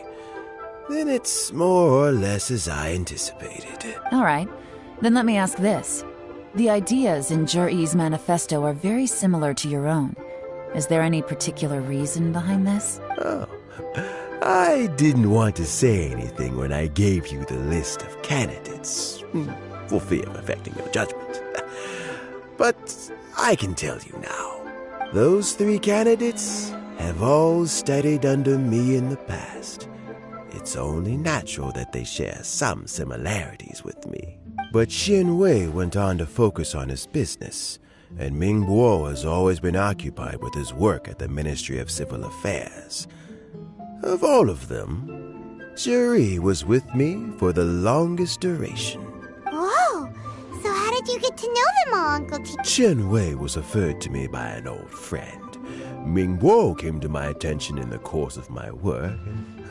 As for Juri, that was pure happenstance. We first met while fishing. Gradually, as we got to know each other, we started discussing all sorts of topics. Juri came from a poor family, and his parents died when he was very young. But he was a gifted student and a fast learner. He reminded me of a younger version of myself, so I started out giving him a few words of advice when we were out fishing and noticed how quickly he got on. Quite. And now, all of a sudden, he's grown into a mature young man. It's a joy to see, but it also gets one thinking. The young are growing up, and I am growing old. How time flies. No one can escape the cycle of life. I don't know, Uncle Tien. You still seem in pretty good shape to me. You might have another few years of work left in you, don't you think? Oh, you. There's really no need to console me. Having less energy than I used to isn't such a bad thing. It just means I finally have a good reason to retire and spend my days doing what old men like me should be doing. Going fishing whenever I feel like it. Sounds like you sure love fishing, Uncle Tien. Ooh, there's nothing quite like fishing to pass the time. Ooh, and freshly caught fish, they make the most beautiful fish soup with barely any preparation required. Fresh fish soup. Sounds tasty. Doesn't it? Also, some time ago, Juri purchased a very special recipe from an old fisherman. When we've been fishing recently, Juri always brings some extra ingredients he prepared in advance.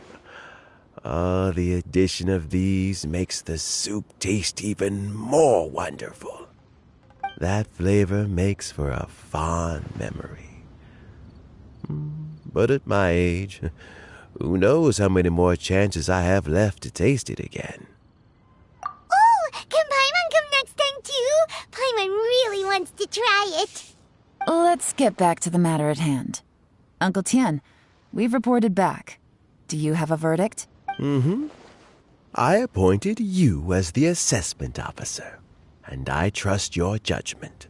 Had you not asked me why Juri's ideas were so similar to mine, I was not going to mention my history with any of them. This decision must be guided by what is fair and right. Please disregard all other considerations and make your final decision only after a thorough review of each candidate's talents and capabilities. Remember, you must be thorough. Understood. Come on, let's go talk somewhere else. Bye-bye, Uncle Tian. Look after yourself.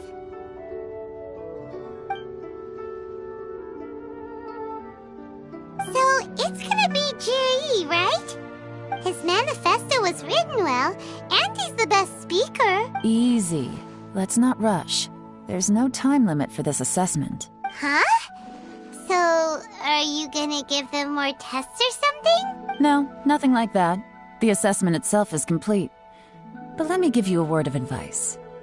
Things are not always as they appear. The biggest no-no in intelligence work is to only get information from the person of interest themselves. The truth is almost always hidden beneath many layers of deception. You have to get information through many different channels. For example, Wenyuan, Shanghua. Yes? Lady Yelan, what are your orders?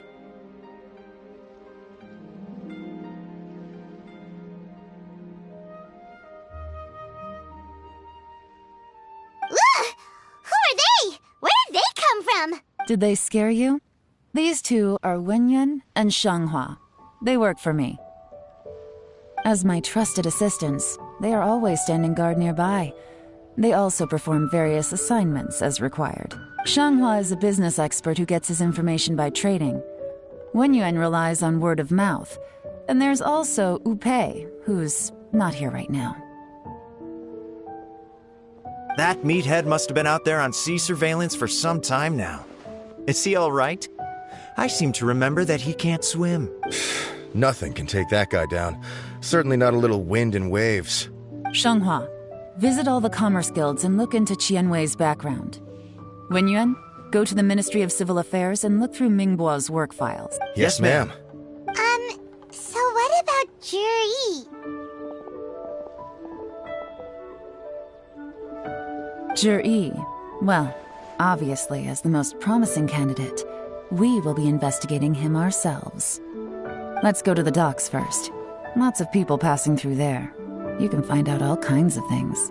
If we're looking for information, why don't we try talking to Bulai, the owner of Wanyu Boutique?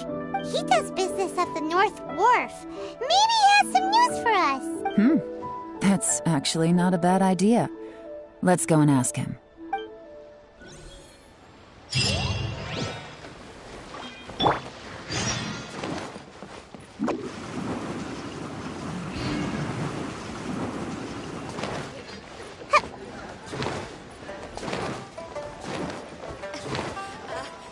Join the Adventurers Guild.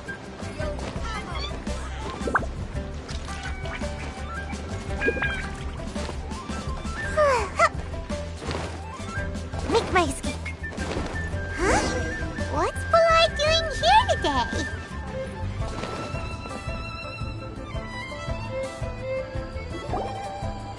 Look, your asking price for this batch is just too high. I can't buy in at this price. How am I supposed to turn a profit? Come on, hear me out. I'm telling you, this is the single best batch of Sunsetias ever. You won't find anyone who disputes that. I accidentally dropped one into a well, and even the water turned sweet. Even so... All right. I'll let you in on a little secret.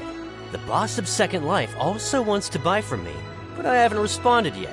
If you won't take him, I'll just have to partner with them instead. And neither of us wants that.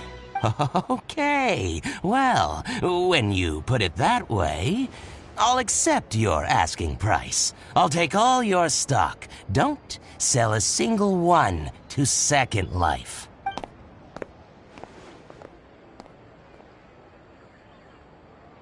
Oh, what are you doing here? And to be clear, these Sunsetias are mine. I got to them first. Don't get any ideas. Actually, we want to ask you about a guy called Juri. Have you heard of him before? Juri? Yes, he's quite well known. I've heard a story about him. They say he was born into poverty. His parents died when he was young, and he was treated cruelly by the local community. One of his neighbors was terribly rude to him all the time, but Juri never retaliated. And when his neighbor went bankrupt, he even helped support the family. He returned cruelty with kindness, injustice with peace offerings. A gentleman of talent and character, and... how did I not notice him sooner? In fact, maybe I'm not too late. If I could hire him to be the brand ambassador for Wanyo Boutique... Oh, he sounds like a decent man. We can finally breathe a sigh of relief. Why are you asking about him anyway? You aren't looking for a brand ambassador too? Well then, in that case, the higher bidder takes the... that's Juri right over there. Why don't we go and talk to him? Where? It's him, all right. Looks like he's chatting with Linlong. Come on, let's follow them and listen in. Try not to let him see you. We want this information to be as truthful as possible. I'll just go and fetch an employment contract. And hey, don't try and cut me out of this. Hey! I understand. Let's walk and talk.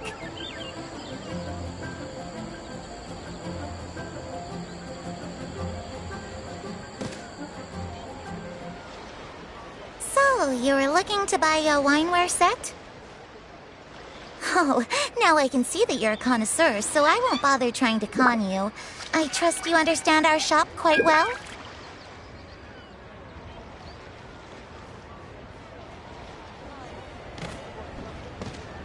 The truth is, an old friend of mine, who likes to have a drink now and then, he fancies himself as a man of culture, but doesn't care for needless extravagance. So I thought I might buy him a set of high-quality fakes. How very thoughtful of you.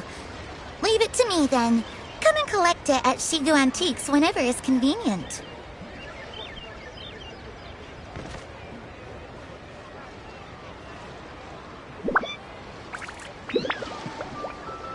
Thank you very much, Miss Linlong. It's my pleasure, Mr. Juri. These days, it's quite rare for someone of your standing to still keep up with their old friends. It's nice to see. I'll be sure to pick out a good set for you. You can count on me.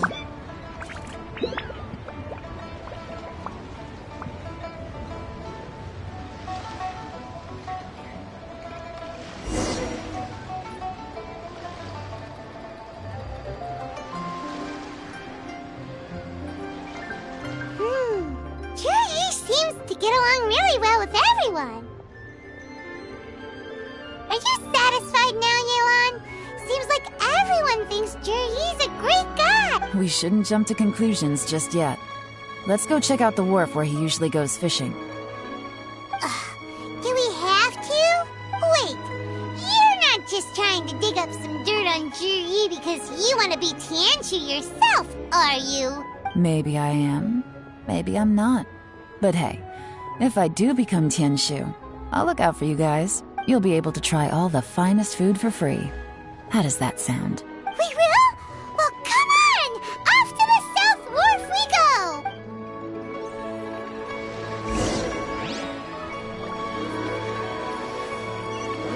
Give me that transfer.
The wharf is as busy as ever.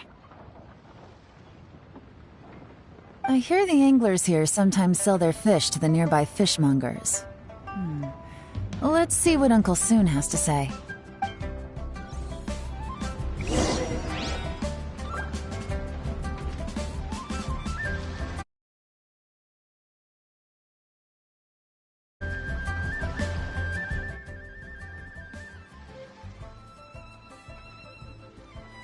Seems like I should have just stayed in bed today.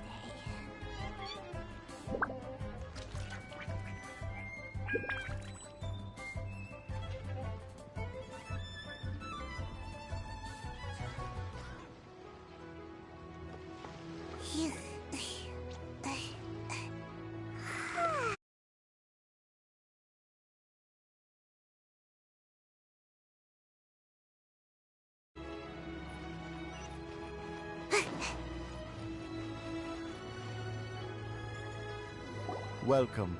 What would you like to buy today?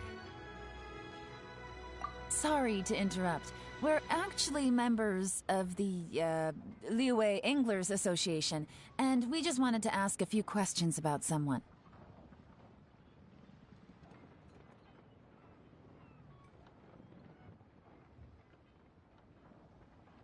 We've heard about this young man called Zhi, who's supposed to be a fantastic fisherman. Just wondering if you happen to have heard of him? Whoa! Yeon made up a whole fake identity without batting an eyelid! Ah, yes, Zhi. He's been making quite a name for himself recently. I've got some friends who travel all over the place, and they tell me everywhere they go they meet someone who's heard of him. Apparently, he had a rather tough time growing up. Had to work several jobs alongside his studies to make ends meet.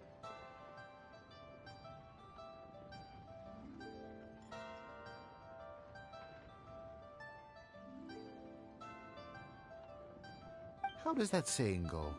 What doesn't kill you makes you stronger. Well, if there's anything to that logic, he's sure to be phenomenally successful one day. Yeah, we think so too! But I'm afraid your Anglers Association might be in for a disappointment. Oh? Why's that? He's good at a lot of things, but fishing isn't one of them.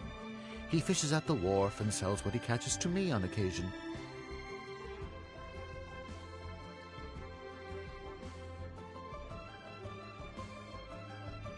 His catches are always mediocre. Not terrible, but equally nothing to write home about. If you're looking to recruit some new members, though, I do know a few top anglers I could put you in touch with.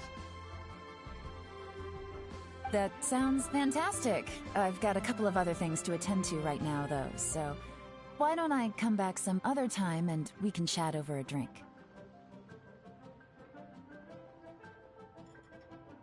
Sure thing. See you. Everywhere they go, they meet someone who's heard of him. Come on, let's keep asking around.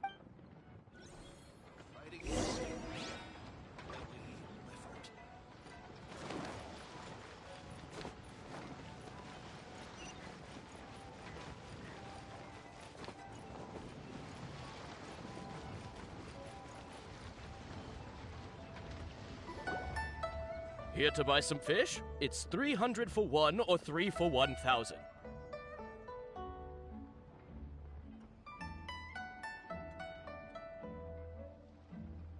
You better hurry. When they're gone, they're gone.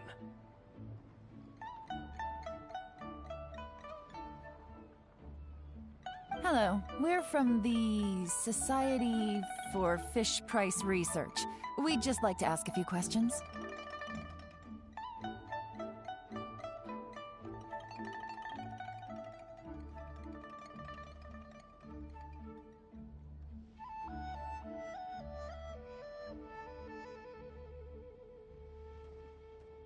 Wow! She switched identity again! Society for Fish Price Research? I haven't done anything illegal. Stay out of my business. Please, don't worry. We're just here to conduct a simple survey. We've heard about a certain Jur-E who's been selling fresh fish at low prices in this area recently. Do you know anything about this? So this isn't about me. You should have said something, you know. I know the guy. I can tell you what I know. I haven't heard anything about him selling fresh fish at low prices, but it wouldn't surprise me if it was him. Oh? Why is that? Because he's so poor. His parents died when he was very young, and his alcoholic father still owed a huge amount of debt. No one wanted anything to do with him. He was still a kid when he first came to the wharf. His clothes were ragged, and he had a bandage wrapped around his head. And he managed to survive, thanks to Uncle Tien, who gave him some food. But still to this day, he doesn't have a lot of mora to his name. I mean, he can afford to eat and everything, but you'll often see him haggling with others over just a few mora. So, I wouldn't be surprised to find out he's been selling a few fish. It's not like he catches much anyway, so it's not going to affect my business. Don't tell him I said that. You'd rather he didn't know? Well, I spoke to him once, briefly, and I just had a feeling that he really cares what other people think of him. I think he has pretty low self-esteem, but hey, it's hardly my place to say anything. What he's achieved already puts most people to shame. And nobody's perfect. I just wouldn't want to upset him, that's all. I see. Well, thank you for sharing that with us. Not a problem. And just for the record, there's absolutely nothing wrong with the price of my fish. The more times you say it, the less convincing it becomes. Doesn't have a lot of mora to his name. Okay, let's keep going.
Hey, it's you guys! Wait, what's the phrase? Oh yeah, honored to meet you. What brings you to me? The truth is, territory, we heard tell of a great martial artist, Master Dugu, who knows everything there is to know. Hence, we sought you out to ask for your guidance. Really? People said I know everything there is to know? But of course. We also heard that Master Dugu is a kind and virtuous swordsman who never turns away anyone who comes with questions. Great! So what do you wish to know? Nothing happens on this street that I don't know about. Now she's lying to a kid. So, Master Dugu, have you heard of one by the name of Jur-E? Sure have. You mean that guy that all the grown-ups are talking about these days? I've heard many tales of Juri. For example, I can't remember. Probably because it's nothing that important. I prefer stories about sword-fighting heroes! Oh, I can completely understand that. Then let me ask you this. Do you remember roughly when the grown-ups started talking about Jur-E? Oh yeah, I know that! It was about 2 or 3 months ago. Before that, people always used to talk about Juri in a kind of nasty tone of voice. But 2 or 3 months ago, suddenly everyone started to like him. Sometimes he gives me candies, so I'm glad that people are starting to like him now. Just as I thought. Huh? What do you mean? I mean, just as I thought, Master Dugu is indeed as kind and virtuous as the legends claim. I'm not that great. Oh yeah, one other thing. These days, there's a lot of people I've never seen before talking about Juri stories in the street. They seem like nice people. Oh, definitely. Great! So next time I see them, I'll say hi. And I guess I can share some of my candies with them too. Certainly. You can also tell my friend in Yenshang Tea House about what they're up to. I'm sure my friend would also like to say hi to them. Thank you, ma'am. You're welcome. Well then, fare thee well, Master Dugu. Until we meet again. Any of that sound strange to you? Strange? What was strange about it? Juri seems to have a great reputation. Uncle Soon and Uncle Gas spoke highly of him, and Dugu Shuo seems to like him too. True, but the issue is, where did his sudden celebrity come from? It almost seems too good to be true. Sudden? Too good to be true? What do you mean? So he returns cruelty with kindness, and had to work to support his studies. These are the kinds of things that make someone well-known in their hometown. But Uncle Soon said even his friends who travel far and wide hear about him wherever they go. That's a little over the top, if you ask me. Do you remember what Dugu Shuo said about Jur-E's stories? Clearly they left him with a good impression of the guy. But beyond that, he wasn't interested in the details. That's the reaction I would expect from any normal person. Plus, there's the fact that all this praise of Jur-E has only been happening within the last 2 or 3 months. Recent events. So why are these stories only going around now? When you put it like that, it is kinda strange. I wouldn't look into it any further. Jur-E was born into a poor family. Paying people to get his stories out there is within the rules of the game as far as I'm concerned. The problem is, do you remember what Uncle... Everything he's earned he's either spent on studying, traveling, or paying off debts. I don't think he has the mora to pay for a publicity campaign.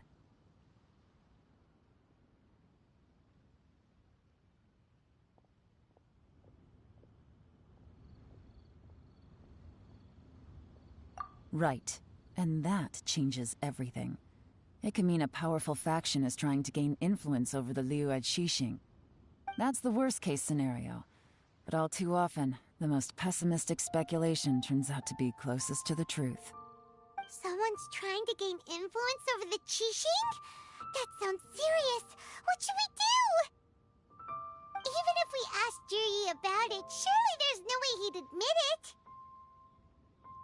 First, we need to find out who's supporting him. Don't worry, I've got a plan. Remember the current affairs and planning stage of the assessment? Since the successful candidate is duty-bound to... Whoever is secretly helping Jur-E must be seeking to benefit from his actions after his appointment. So, we should be able to find some hints in Jur-E's manifesto on who we're dealing with. Come on, let's get back to Yenshang Tea House.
Jur-E's manifesto covers a huge range of topics. Looking for details that don't add up will be like trying to find a needle in a haystack. I'll divide the reports into 2 piles. You take one, I'll take the other. When we're finished, we'll put our heads together. Officially, the assessment is already over, and I'll be expected to announce the results before long. So we have to get to the bottom of this as quickly as we can. Yikes! We better hurry! Whatever else Uncle Tien might think of Jur-E, the fact remains that he's one of his favorite students. Any evidence he's left is not going to be immediately obvious. We'll have to look carefully and think critically.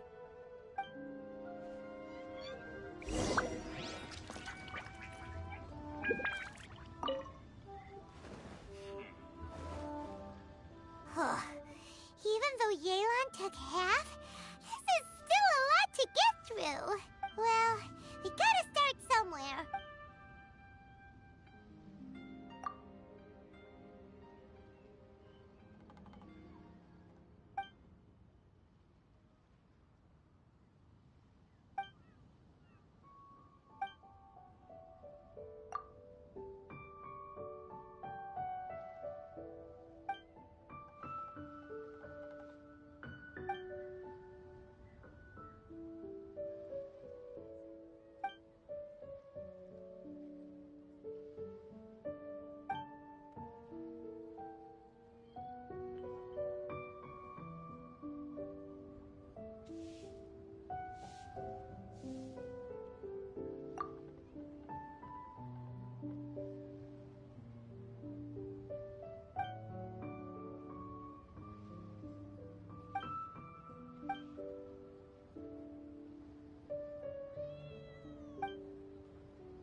All this reading is giving Paimon a headache. Let's take a break.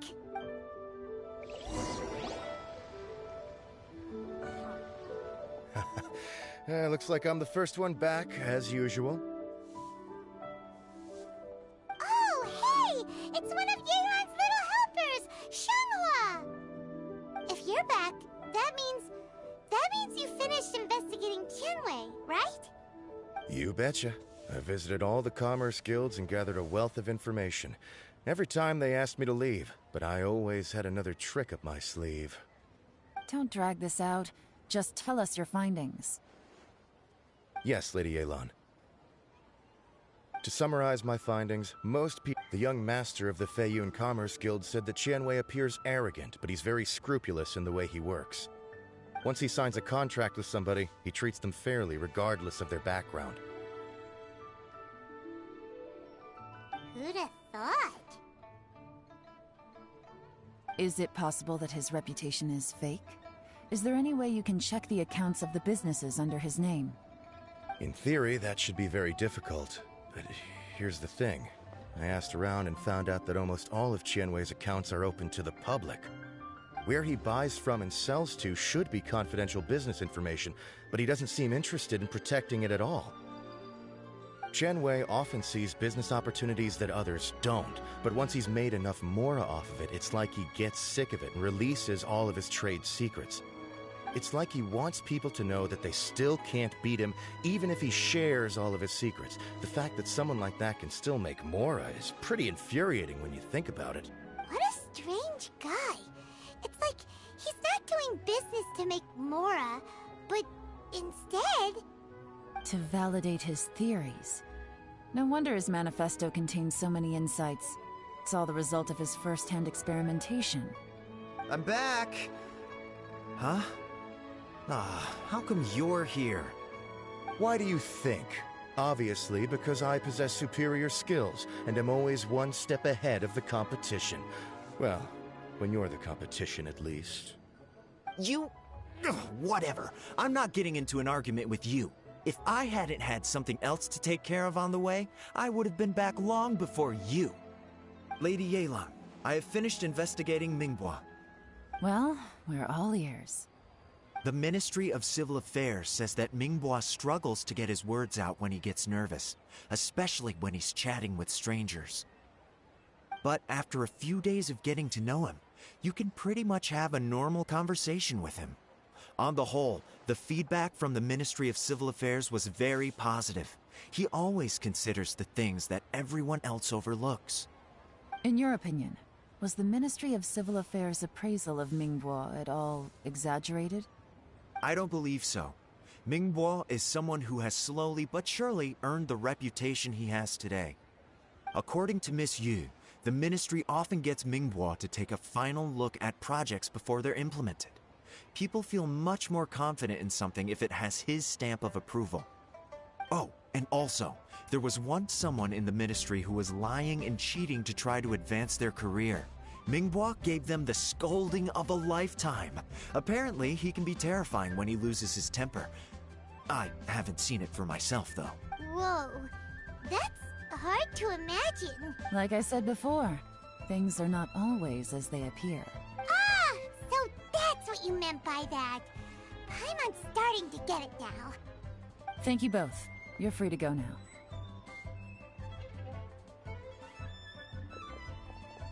So, have you finished reading the manifesto?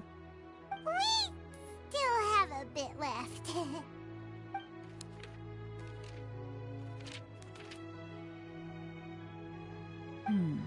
I can't see any immediate problems looking at the individual entries. The only one that strikes me as a little unusual is the Chengshu Pool redevelopment plan.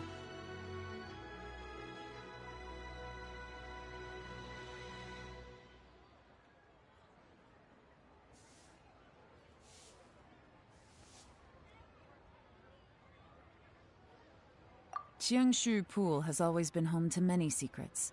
Plus, Ajdaha once wrought havoc there, so there are even more secrets buried deep underground. At some point, a rumor began to go around that there is great treasure buried beneath Chengshu Pool. A long time ago, with the approval of the Qixing, a mining team conducted an exploratory excavation there. So, did they find any treasure? None. The ruin was completely impenetrable. The only way they could have gotten through the solid rock would have been by blowing it open with a special kind of explosive. The technology wasn't mature enough at that time, so the excavation project was shut down and the treasure became a mere legend. Zhi-Yi's manifesto focuses on solving problems, and this treasure hunt seems extremely risky. It seems out of step with the rest of his plans. Still, this one fact alone doesn't tell us much. Everyone wants to get their hands on this treasure. The treasure hoarders, the Fatui. Did you find anything? Excavation? Project? Treasure? Did we read anything similar in our half of the manifesto? Oh yeah! Zhi-Yi said the Blackcliff Forge workers should get right of first refusal if any suitable projects come up. Did he now? Well, that makes everything much clearer. So Zhi-Yi wants the Blackcliff Forge to excavate the treasure of Chengshu Pool. Does that mean the Blackcliff Forge is Zhi-Yi's secret supporter? No, not likely. I've looked into the Blackcliff Forge before. They aren't involved with any powerful factions at present. They do possess some specialized explosives, but it would seem more trouble than it's worth to put so many resources into a risky project like this. Still, since the clues are pointing toward the Blackcliff Forge, we should see where they lead. We may well find something new. Shenwei and Mingbo both turned out to be completely different than what we thought. What about Zhi-Yi? Is there another side to him too?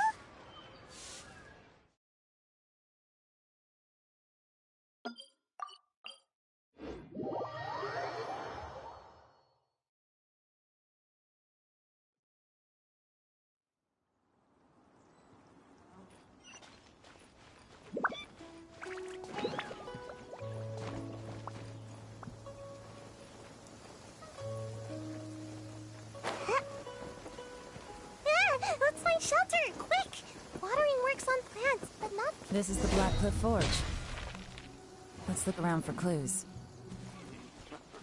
Standing guard ain't so bad.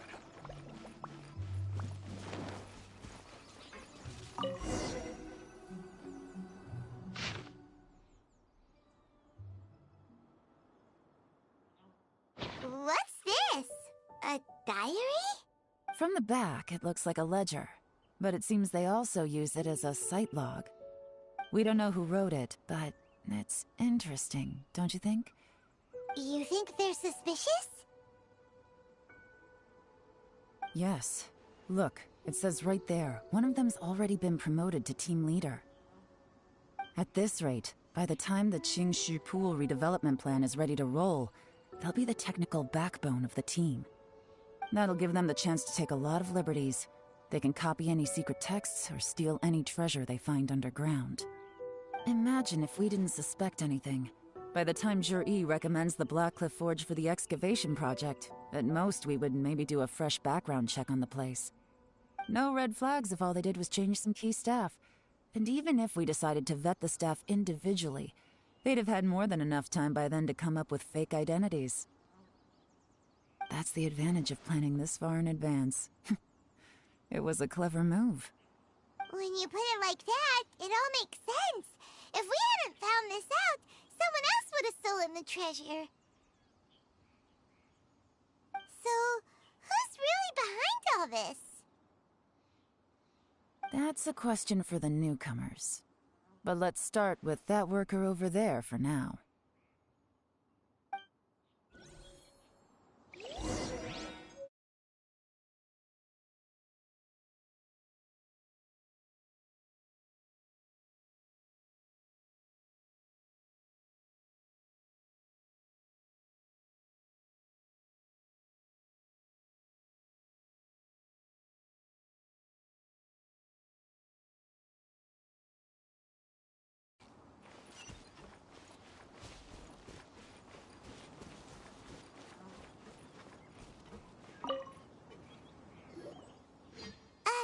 Excuse us. We want to ask you about the newcomers. You want them to teach you or something? I gotta say, these newcomers are in tip-top shape. Fast learners, too. They're picking up all the skills unbelievably fast. My only complaint is that they're always going out drinking at night. But they never let us join them. I guess they just need some time to adjust. I'm sure we'll get to know each other over time. They go out drinking. This area isn't exactly renowned for the nightlife. I'm guessing it's a long trip to the nearest tavern. You got that right. They tell me they go all the way back to Liyue Harbor to drink at Wanmin Restaurant. It rained after work today, so they actually stuck around at the site for a while. But as soon as the rain stopped, they went out drinking again right away. Hey, you're only young once, right? I say, if they can hack it, let them at it. Interesting. Let's go talk somewhere else. Looks like our hunch was on the Mora. These newcomers are very suspicious. Drinking in Liyue Harbor, huh? Some cover story. I'll wager they've been going to intelligence updates. Good thing it rained today. It means they'll leave footprints. I doubt they'd give themselves away that easily, but let's follow them and try our luck.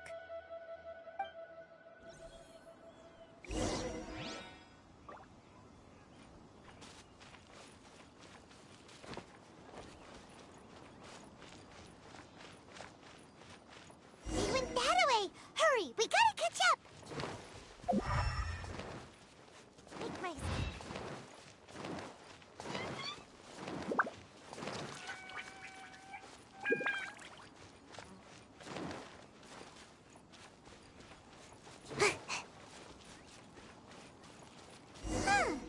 These footprints are heading towards Liyue Harbor. Maybe we were wrong about them. Just as I thought. They didn't go to Liyue Harbor. They went that way.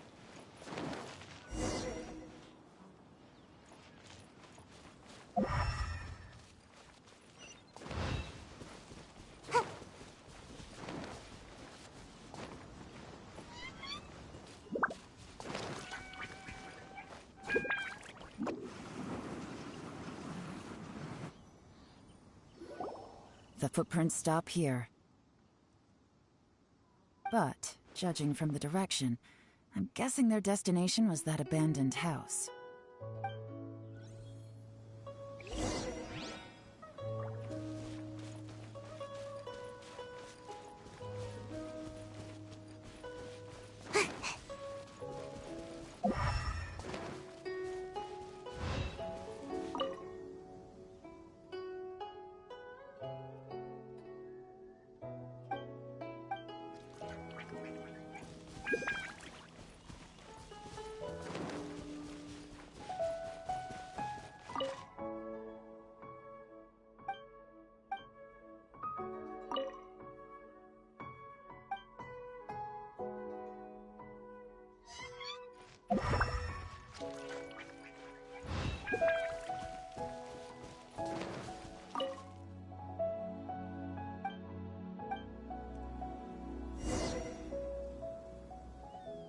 Looks like we were too late. This has gotta be where the newcomers rendezvous with whoever they're working for. But all the evidence has been destroyed. Look at these ashes. Someone was burning documents not long before we arrived. Could there be anything left? Maybe the wind could have blown the fire out before everything was finished burning. The odds of that are very slim. It's practically impossible. I've checked. All the paper's been burned. There's only ash left now. Why don't we wait for them back at the Black Cliff Forge? They've got to go back there sooner or later. We can't count on that. Clearly they were based here at one point, but to me, that says that whoever's behind this has moved them somewhere else to throw our investigation off course. Darn! Guess this is where our trail runs cold.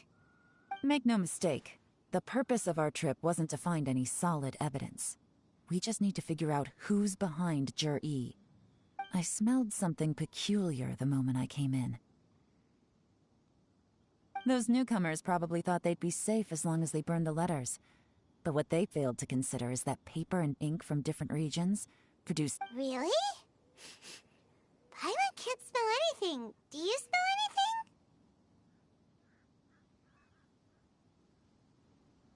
There is a certain place with a freezing cold climate where there's nothing but ice as far as the eye can see. Some wealthy people there put floral fragrance in their ink as a way of injecting a little romance into their writing. When that fragrant ink is burned, this is the exact odor that it leaves behind. Exactly. The evidence will soon be blown away by the wind, so it's nothing we can arrest anyone with. But it's all I need. Now I know who we're dealing with. I can plan our next move. Lady Yelan! Oh, thank goodness I finally found you. I thought I'd never see you again. Who are you? Don't be alarmed. This is Upei. He's Wenyuan and Shanghua's colleague. I sent him to look into Jur-E's regular contacts. Since Jur-E likes fishing, Upei thought he might know some of the fishermen and sailors, so he took a boat out to sea to ask around. I left him a note at Yanshang Tea House telling him to look for me at Black Cliff Forge when he got back. If there'd been an ambush waiting for us there, it means we'd have had some backup. So, what did you find out at sea? Forgive my incompetence. I'm afraid I've come up empty-handed. I asked all the fishermen multiple times, but none of them had any interactions with Jur-E before.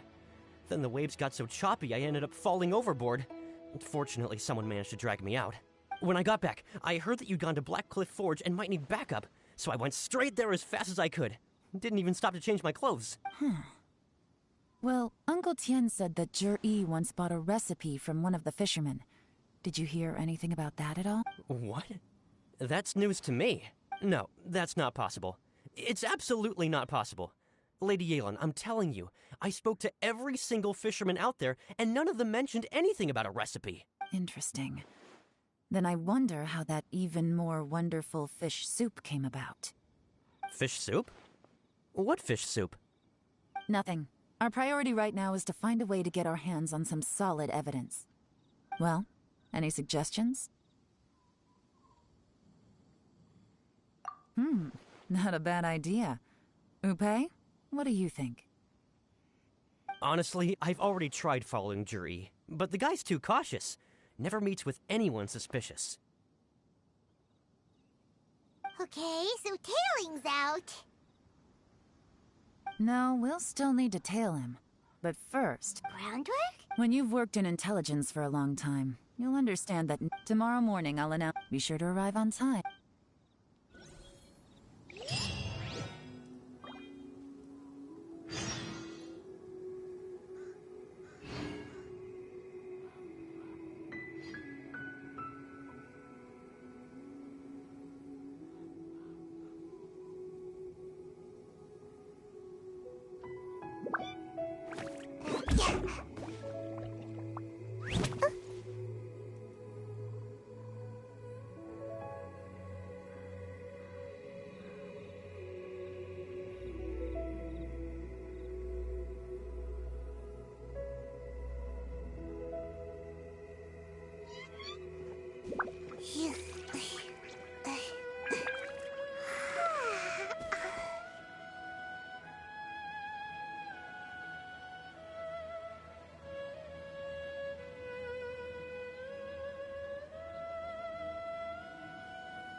Seems like I should have just stayed in bed today.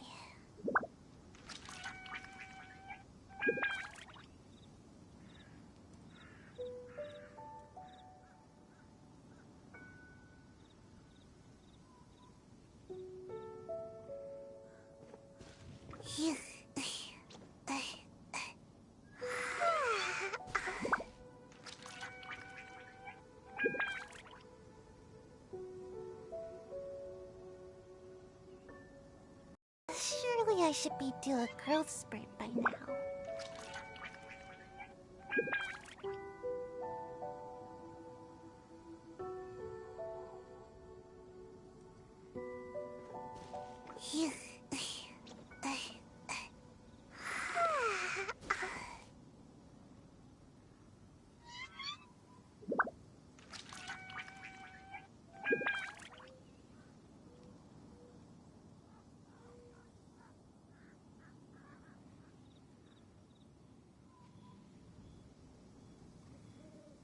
Seems like I should have just stayed in bed today.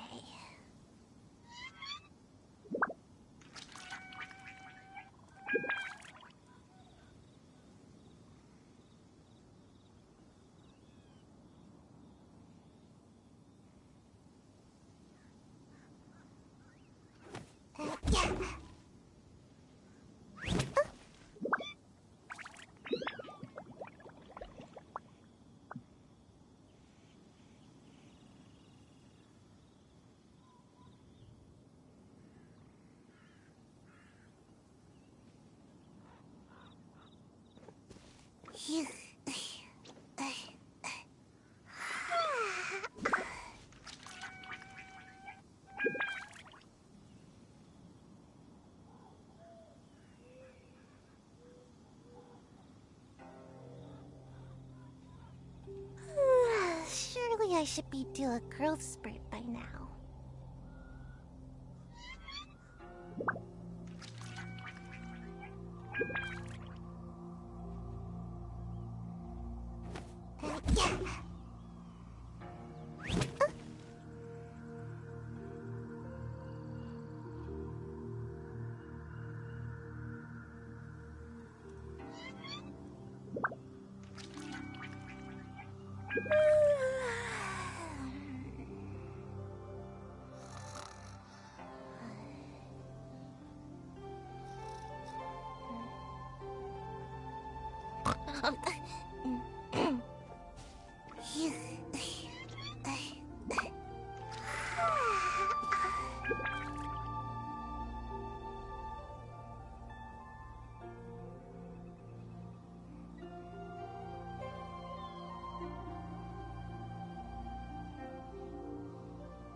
Surely I should be due a growth spurt by now.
Seems like I should have just stayed in bed today.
I should be due a growth spurt by now.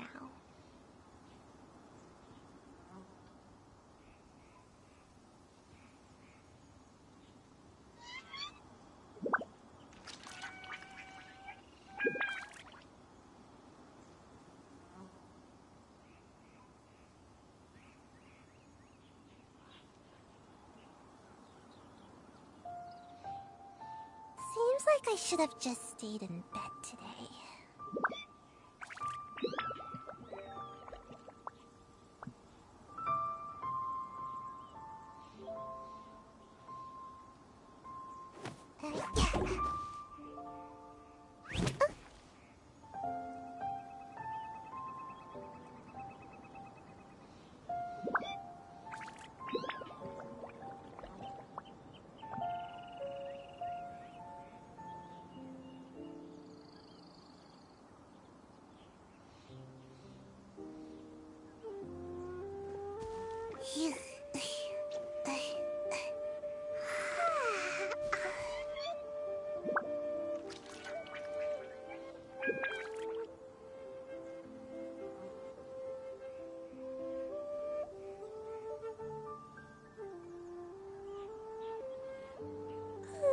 Surely I should be due a growth spurt by now.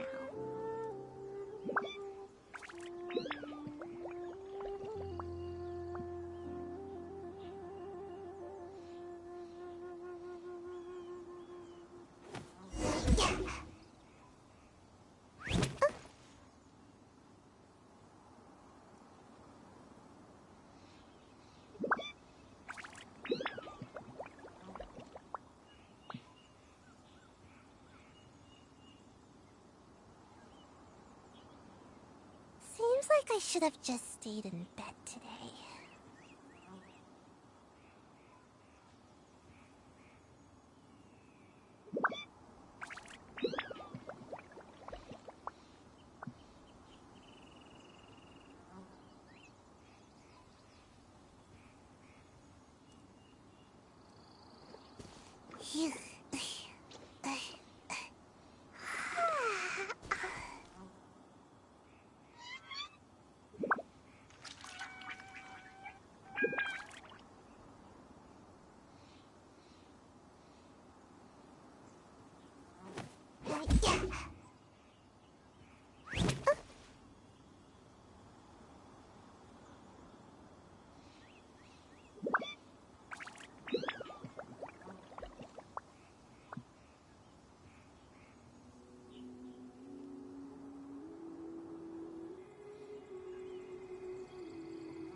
Surely I should be due a growth spurt by now.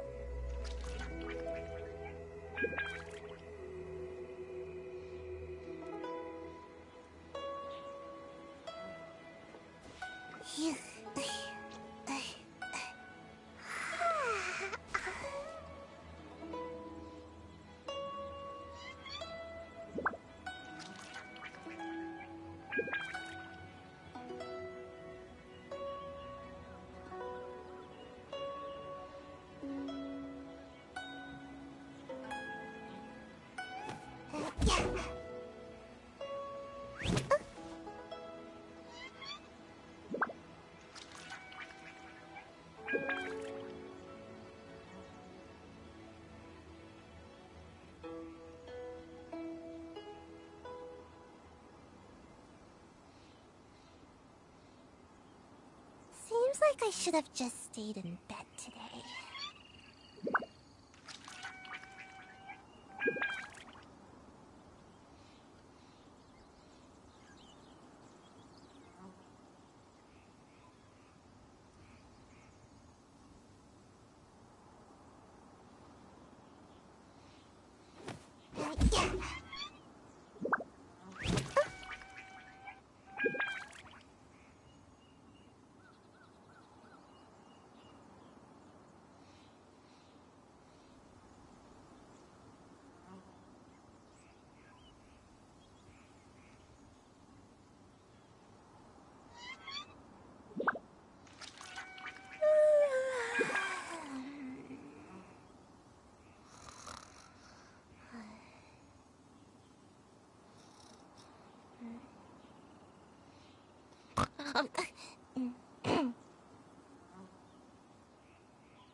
Surely I should be due a growth spurt by now.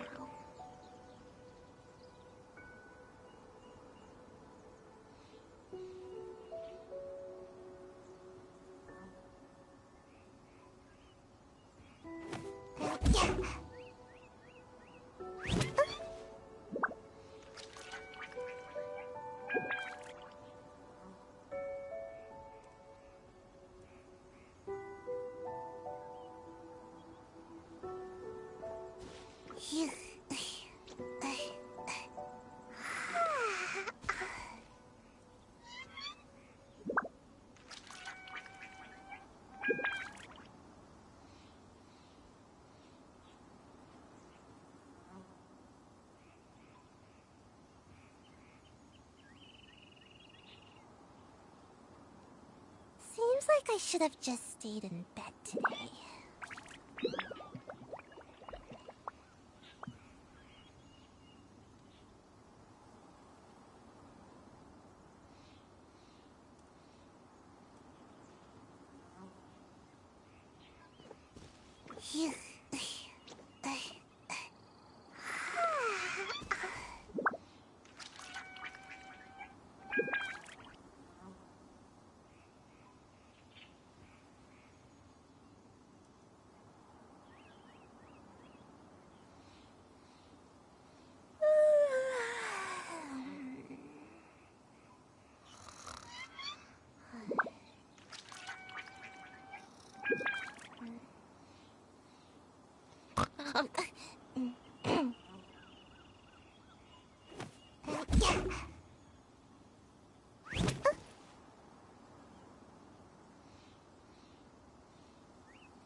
Seems like I should have just stayed in bed today.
Surely I should be due a growth spurt by now.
like I should have just stayed in bed today.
Surely I should be due a growth spurt by now.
Seems like I should have just stayed in bed today.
Surely I should be due a growth spurt by now.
Surely I should be due a growth spurt by now.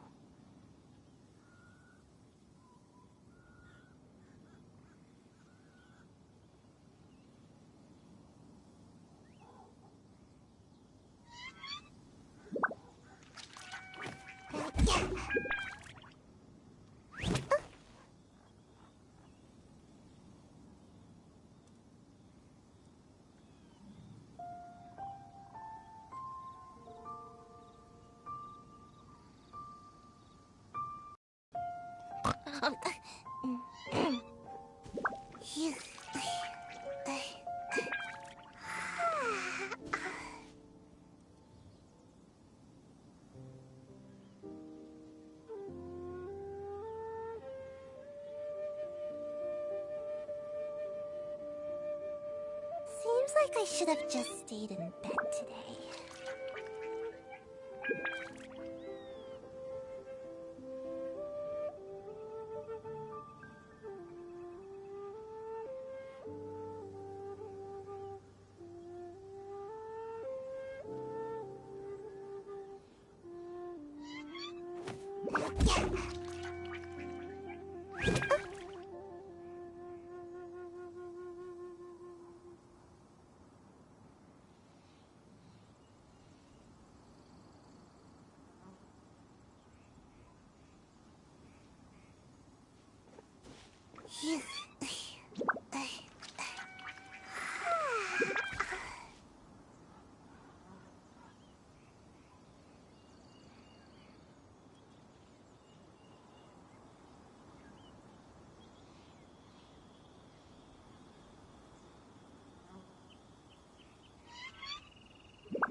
Seems like I should have just stayed in bed today.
Surely I should be due a growth spurt by now.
It looks like we're all here.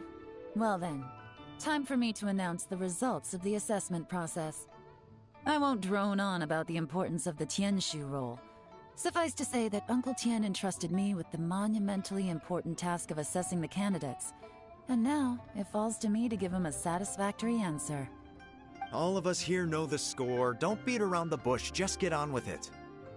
Qianwei has many pioneering ideas, but some of his plans are lacking in detail, and he easily gets into testy exchanges with other people. Mingbo is reliable, but not quite ambitious enough, and because of his personality, he struggles to win people over.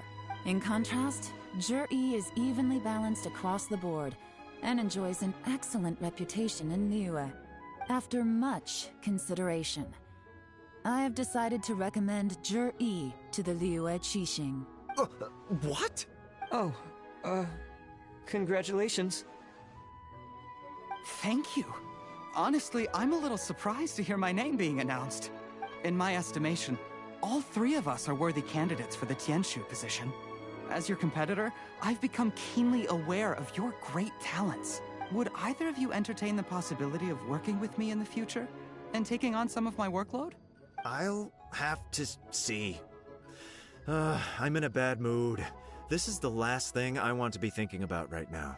I don't mind, as long as I can help. Okay, well, that's all from me.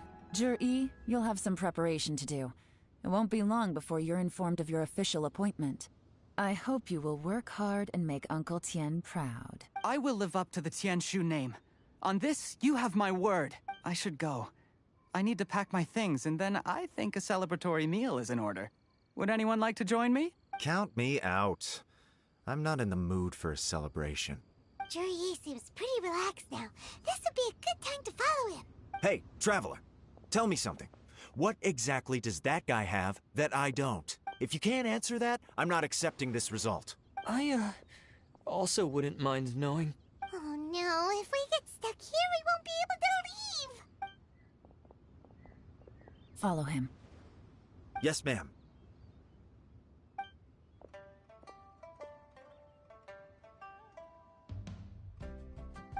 We finally got rid of them! Lady Yelan, Jur-E has gone towards Feiyun Slope. Follow him, quickly. So Jur-E really sided with the Fatui? But Uncle Tien thinks so highly of him. Why would he do this?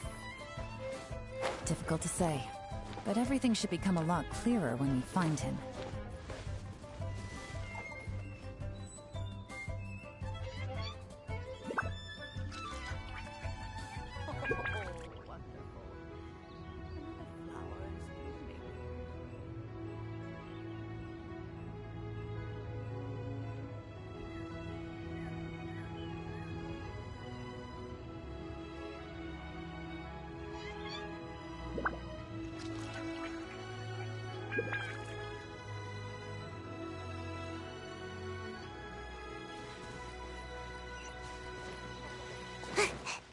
Make my escape.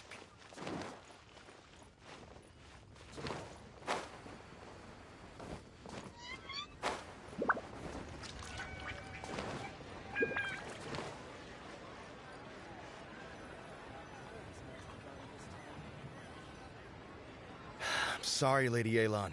We lost him. He's too good at this. We weren't able to keep following him without being seen. How the heck did he manage to shake Yelan's subordinates? I guess Jur-E didn't let his guard down. Still as vigilant as ever. No, Upe says he's much more relaxed than usual. Maybe it's just how he's wired. Perceptive enough to sense when he's being watched. But how? Don't blame yourselves. Let's not forget he was trained by Uncle Tien himself.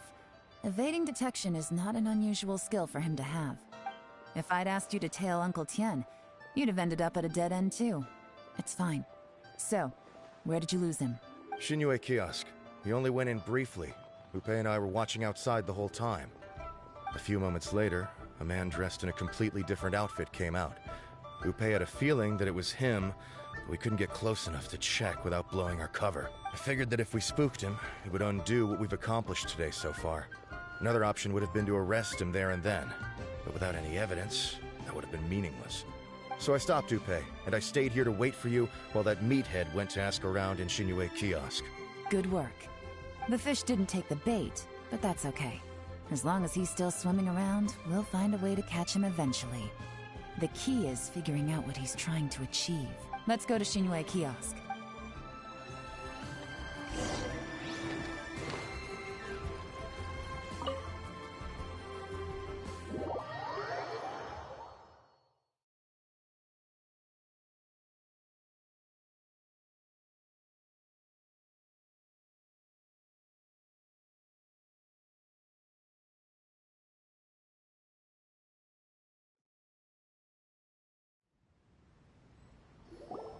Could you explain to me how that works? A guy like him comes in, changes his whole outfit right under your nose, and you don't even ask him about it? Our customers are free to dress however they please. What grounds would I have to question him? Okay, fair enough, but didn't you think it was just a little bit strange? Well, maybe I did, but it still doesn't give me the right to stop him. Enough. Let's tone this down a little. I'll make this quick. Just one question. What did he buy while he was here? Oh, he didn't buy anything. He just picked up a bottle of liquor that he ordered ages ago. A bottle of liquor? Yes, a very strong kind. Fiery, with a rich flavor. Not something the average customer would order. This gentleman ordered it in person from us a long time ago. He was only here today to pick it up. Liquor and wineware. Where to? Shigu Antiques.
Crumble!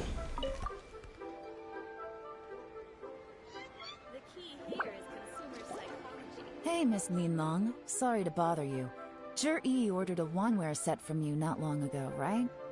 We're friends of his. He's been telling us how impressed he is with the quality, considering how affordable it was. So we just had to come and take a look for ourselves. Sure. Which model are you looking for? We don't really know a whole lot about wineware. Let's just go with Jur-E's choice. Would you be able to show us the one he bought? Jur-E picked up his set not long ago. As a quality imitation of an antique wineware set, it has the look and feel of a luxury item. Just so you're aware, we don't have many of this model left in stock. And now that Mr. Jur-E has taken one, I'm afraid it may encourage the price to go up a little. Don't worry, price shouldn't be an issue. I'm sure we can work something out. But I'm just a little hazy on one thing. Did Jur-E's wineware set include wine glasses, or...? For this set, the wine glasses are sold separately. Minimum purchase is 1 glass, maximum is 4.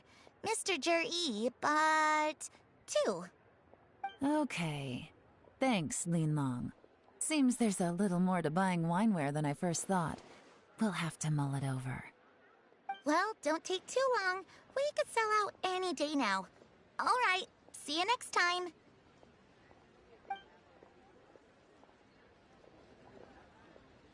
This is turning into a real headache. I'd just like to point out that we have the self-professed Grand Master of Fieldwork here to thank for being wholly incapable of tailing an ordinary civilian without being seen. It's not like you did any better. My specialty is information trading, okay? I don't have the physical agility. What's your excuse? Fair point. Yelan, so has the plan failed? Oh, if we can't figure out where Jerry went, there's not much we can do. But why was he buying liquor at Shinue Kiosk anyway? To celebrate? If so, it's no ordinary celebration. What do you mean? First of all, Jur-E isn't much of a drinker. On some level, he hates alcohol because of what it did to his father. If he was just looking to celebrate by himself, he wouldn't spend his meager savings on an expensive bottle of alcohol, let alone buy a pair of special wine glasses. No, this is a victory feast, held in honor of Jur-E's private sponsor. Whoever this person is clearly enjoys hard liquor and has a very high status, hence the need for expensive-looking wineware. Now where might we find Fatui who match that description, I wonder? Fatui officials. Should be either the Snezhnayan Embassy or the Northland Bank. Have both locations surrounded. Take as many people as you need. Lady Yelan, is it time for us to make our move? If so, you can count me in. Get with the program, would you? This is a covert surveillance operation. Jury may be vigilant, but that doesn't mean the same is true for his drinking buddy. In which case, we don't need to change tactics. Just change who we're following. Great idea! So we just need to find out who Juri bought that liquor for and follow them instead! But Lady Yelan, if we get caught, this could become a major diplomatic incident. I'm well aware, but don't you see? Jur-E is gambling everything on this. If we really want to catch him, we're going to have to accept a little risk ourselves. Stick to your orders, and make sure we're covering all other bases too. Anywhere else Jur-E might be going. I want eyes on those locations. Yes, ma'am. Don't worry, Lady Yelan. Jur-E may be a slippery character, but we'll keep a close watch on the movements of all Fatui officials. I'll be waiting for you at the tea house. If I'm guessing correctly, Fatui officials are likely to take action at night. You should go and get ready. Then meet me at Yansheng Tea House.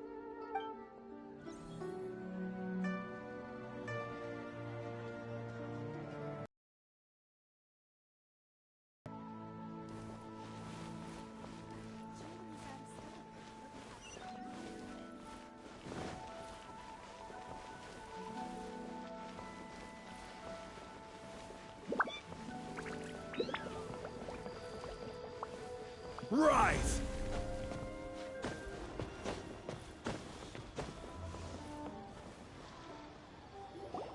Perfect timing. Wenyuan just sent word that the Fatui ambassador, Yusupov, just left the embassy alone. He's heading in the direction of Qingshu Pool. Qingshu Pool? That's the place Juri mentioned in his manifesto! It looks like that's where they've arranged to meet. Sensible choice, I'll give them that. Qingshu Pool is always crawling with monsters. Most people wouldn't dream of going there. It's one place they won't need to worry about being seen. Oh no, we gotta go get them! Let's go. If my hunch is correct, we just might hit the jackpot this time.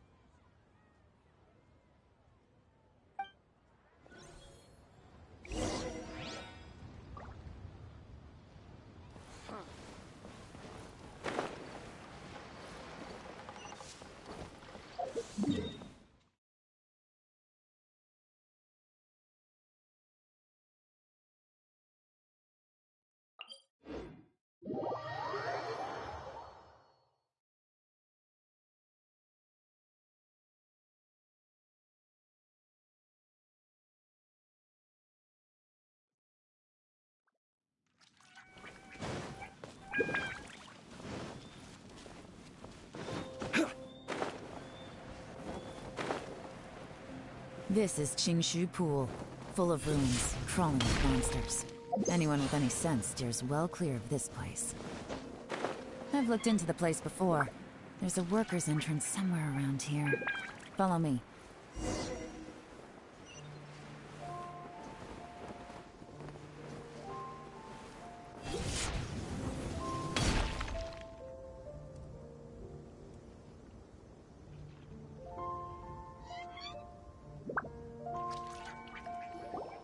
There's been some work done on this place in the past, but it's a bit of a labyrinth inside.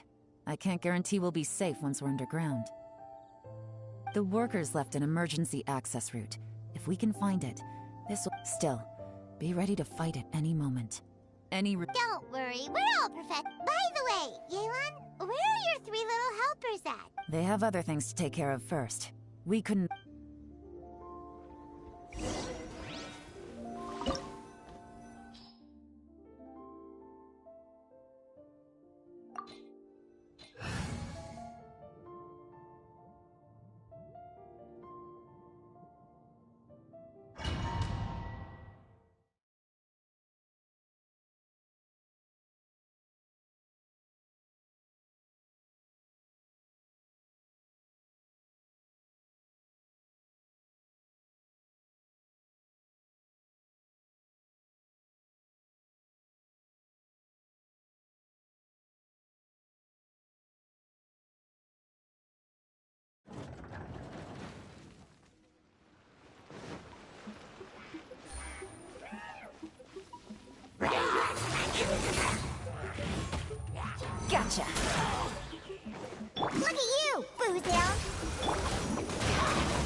Stabilize!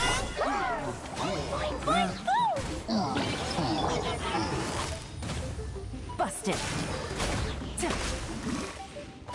This is order!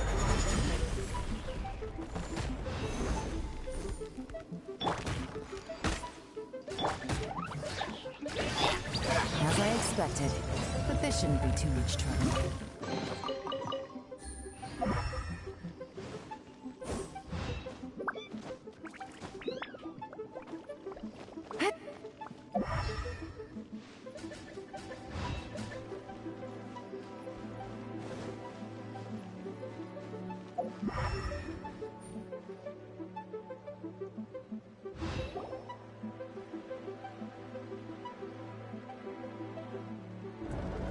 Guys, see that? That's gotta be the Fatui ambassador here to meet Ji. Looks like he went through that door. That must be the emergency access.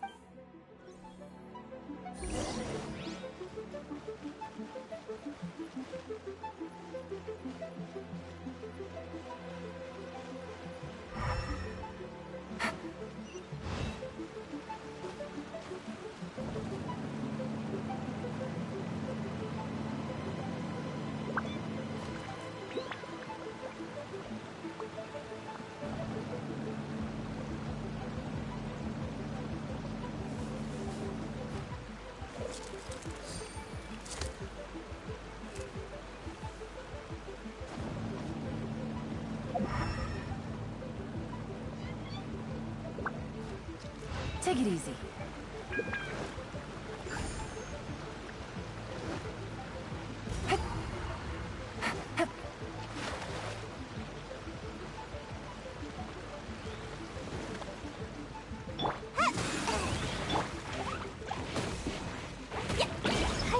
Jumpy Dumpty Go! Woo!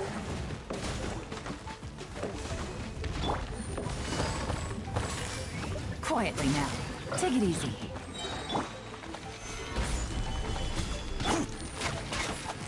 Gotcha.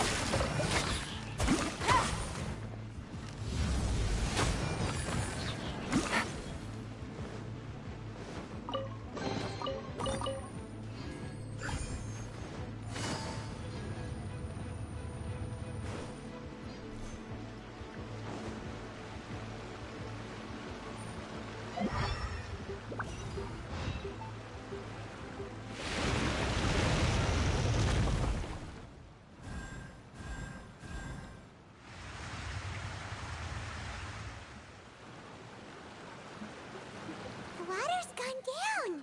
Hey, look!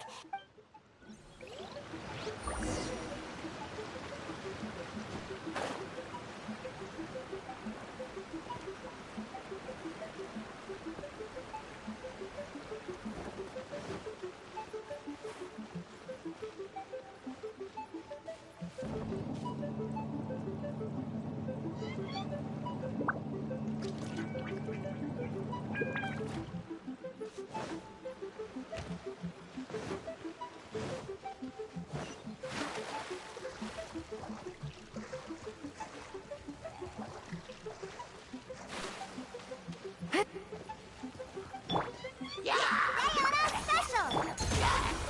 Boing, boing, boing!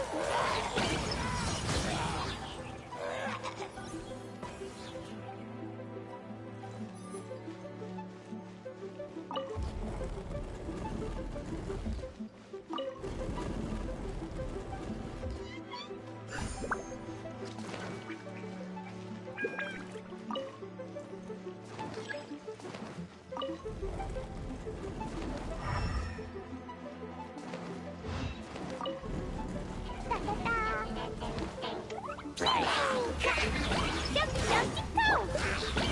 Here comes the catch. Quietly now.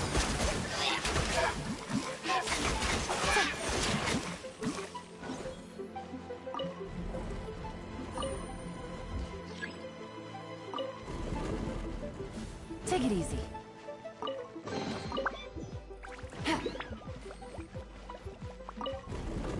Take it easy.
The waters flowed into the groove, and now the statues have lit up. Okay, now we should be able to move the statues.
Let's go!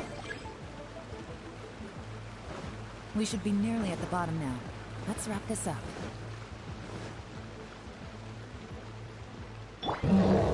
Stabilize! Order guide you!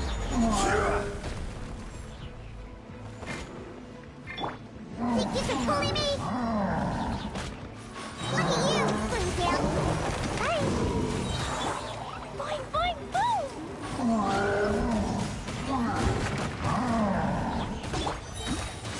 Busted. Game's up. Time's over.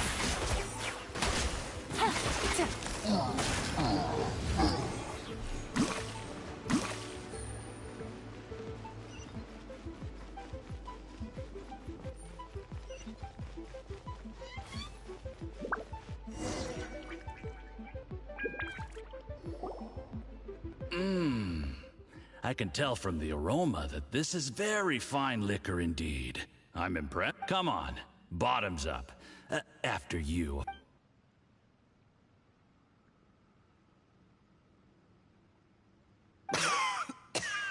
Oh, sorry. That went down the wrong way.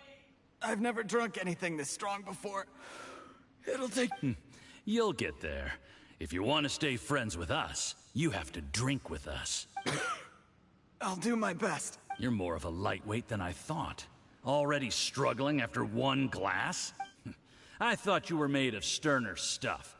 You certainly kept it together when you were poisoning your teacher's soup. Come on, another round. Less talking, more drinking. Sure. You didn't leave me much of a choice, though, did you? Just the mention of poisoning sends shivers down my spine. I'm more timid than you realize. Every time I poisoned him, I had to hide away at home for a few days because I was so scared of getting caught. Look, I know it has not been easy for you, my friend. We appreciate all, but I have to say, you really are quite a genius at poisoning people. I mean, the poison we brought from Snezhnaya is as strong as this wine, but you found a way to turn it into an imperceptible, slow-acting poison and came up with the idea of delivering it through fish soup. What was it you said? Oh, yeah. You said the soup's fishy flavor neutralizes the pungency of the poison, and this process even makes the soup tastier as a result.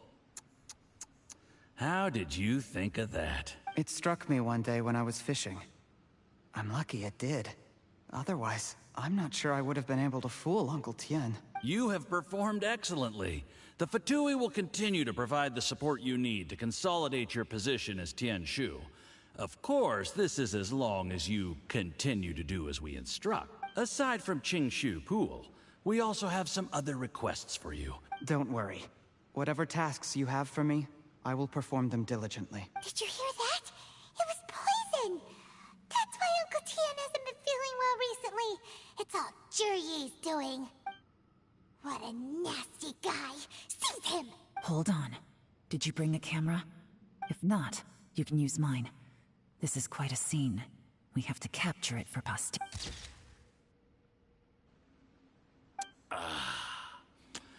Excellent liquor. We've, seen no progress on the diplomatic front, and everyone has been eyeing up the treasure of Qingshu Pool.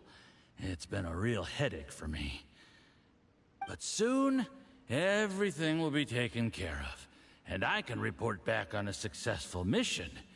Thank you, Juryi. I remember when I first saw you. I knew right away that you would make a good partner for us. Hey, do you still remember what I said to you? How could I forget? You said a lowly commoner like me could never be seen as a serious candidate for the Tianshu. No matter how hard I work, the only way is for you to shine bright in the Tianshu's darkest moment. I think you were absolutely right. Yes. Under normal circumstances, the gap between you and other people could only ever grow wider over time. Just look at your two competitors. Qian Wei had wealth. Ming Boa had reputation. But you had nothing. You were just another nobody. And that's why I decided to help you. You know, there's an old saying in the Fatui. Give a starving dog a bone, and it'll guard your home for the rest of its life. Yes. I cannot thank you enough for your generous support. You know, the best thing about you is that you do as you're told without complaining. Hey, keep up the good work, and I can assure you, you'll never have to worry about Mora again. Heck, when you're not in the company of the Fatui, you'll be able to throw your weight around as much as you want. How about that? Uncle Gao said that Jur-E has low self-esteem. Seems he was right. He was worried that whatever advantage he might have now will diminish over time. So the Fatui persuaded him that he should act while he can. Do you have any more film in the camera? Then get ready to use it. Tonight's grand finale should be coming up any minute. How well this goes for us depends on how Jur-E plays his hand. Ooh, is there any more alcohol? Go on. Fill me up. I'm in a good mood today, and I'm gonna drink my fill. Make sure to get me home safely afterward. There's only a little left. Here, I'll fill your glass. If you like it, I can bring you some more next time. Whoa, this is the good stuff. It is great. Huh? What the?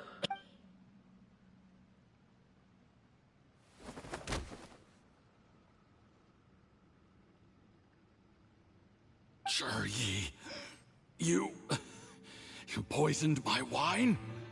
But when? You seem surprised, Mr. Yusupov. How could you? How could I not?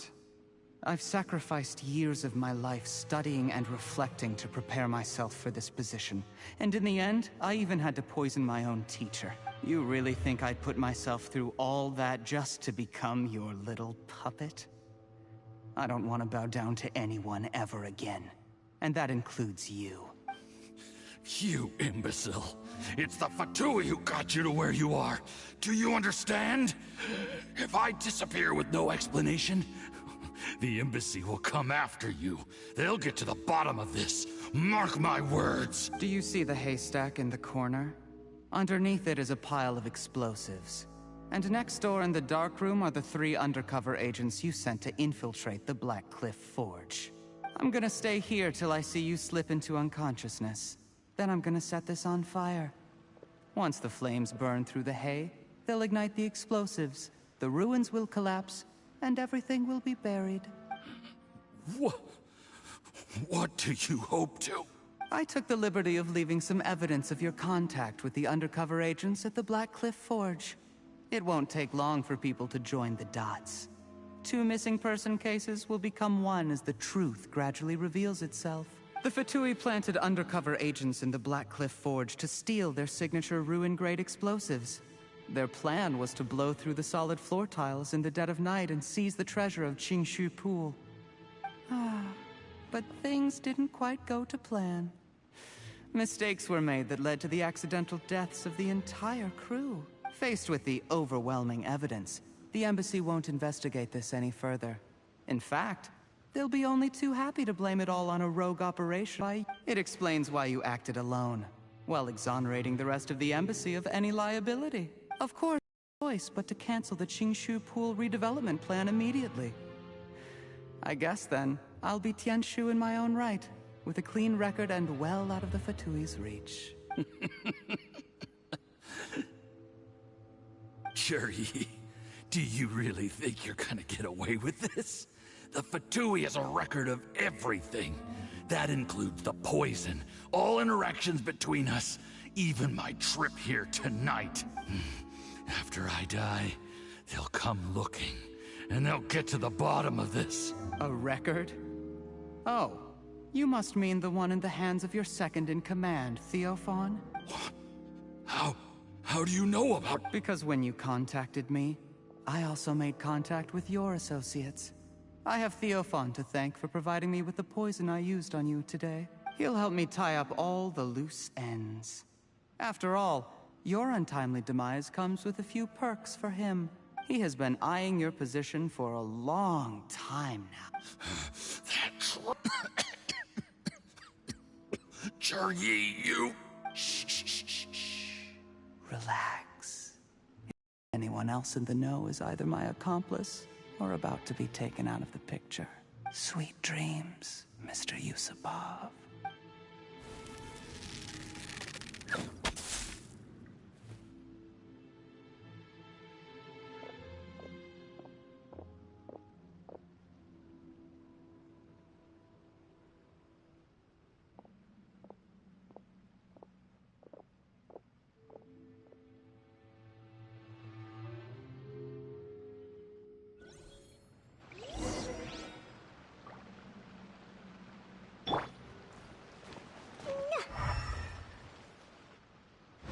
I did a little surveying on the way here and found that you'd left yourself 3 escape routes in case things went south. I have them all surrounded. If you're thinking of trying anything, save yourself the effort. The game's up. We were here the whole time and have pictures of everything. They came out pretty nicely. Want to see them? The game's up? Forgive me, I'm not quite sure what you're referring to, Miss Yelan. I happened to discover a Fatui operation here, so I approached them on the pretext of joining forces and eventually brought them down from within. If it pleases you, Miss Yelan, I'd be only too happy to have you join me in investigating this matter. This is how you want to play it, huh? Fine. You do you. All we need to do to convict you is establish that the poison in his system is the same as in Uncle Tien's. Nothing else you wanted to add? Let's leave it there then. Time to go. One wrong move and it all comes crashing down. I should have been more careful. You followed him here, didn't you? I was so focused on keeping myself out of sight, I forgot he was a potential liability. Let's talk about this, Yelan. I gave you my word that I would live up to the Tianshu name, and that much I can still guarantee. Your point being? When I take office, I can guarantee that I will act in your best interests. In fact, All of you here tonight can expect very generous treatment in the future. I don't deny that I used underhanded methods to get here. But given my lowly origins, what other choice did I have? You still don't get it, do you? Even now. What do you think?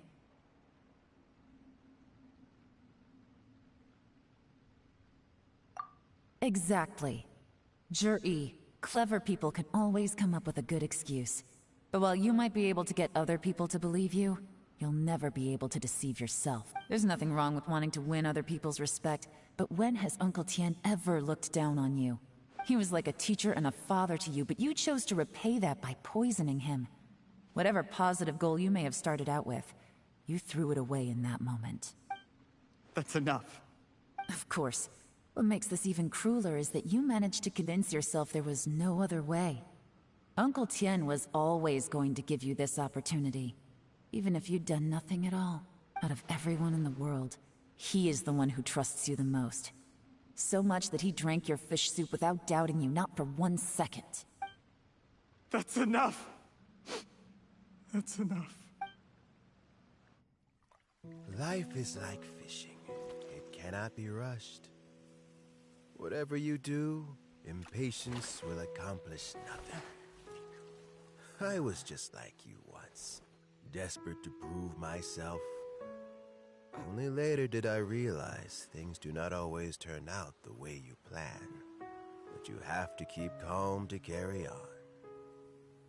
You're still young. Be patient, believe in yourself, and don't look outside yourself to prove your value.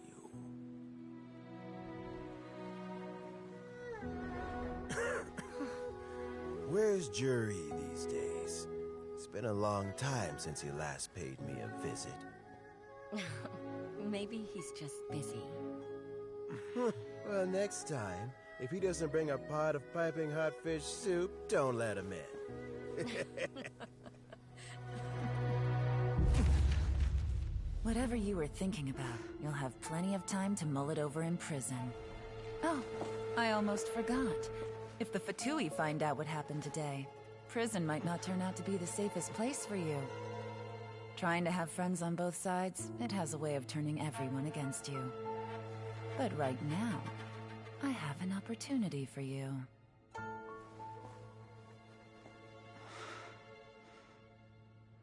Huh?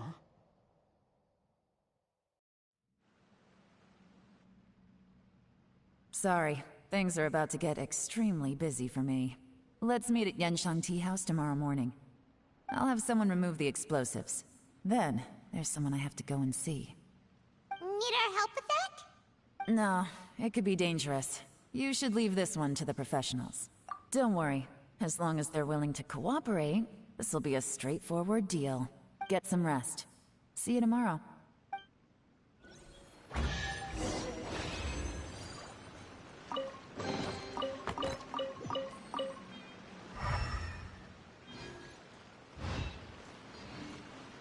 Jumpy Dumpty go!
I will have order.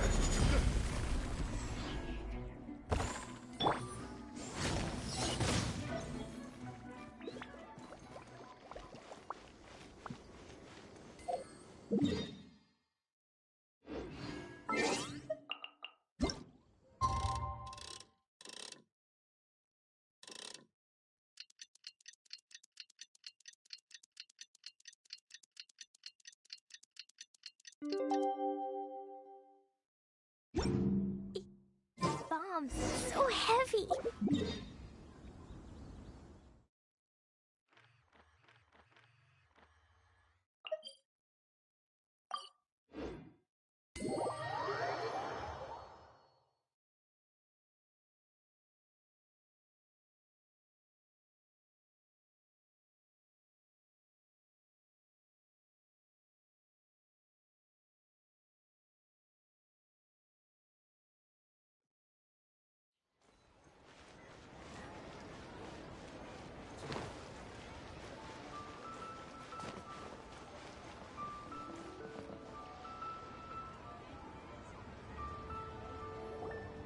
There is now no poison left in his system, but recovery from the damage already done will not happen overnight. Dr. Baiju, is my father going to be... You needn't worry too much. Keep taking the prescribed medicine every day, and a full recovery will take at most 2 to 3 years. It's good we caught it in time. A few days later, and the toxin would have built up in the internal organs. At that point, things would have been much more serious. How did they successfully secure such a seldom-seen poison? It seems the Fatui are extremely resourceful. Unfortunately for them, they were up against us. Uncle Tien will be heading off now. Remember to get plenty of rest and avoid overexerting yourself while you're recovering. Don't worry, I will. Thank you very much.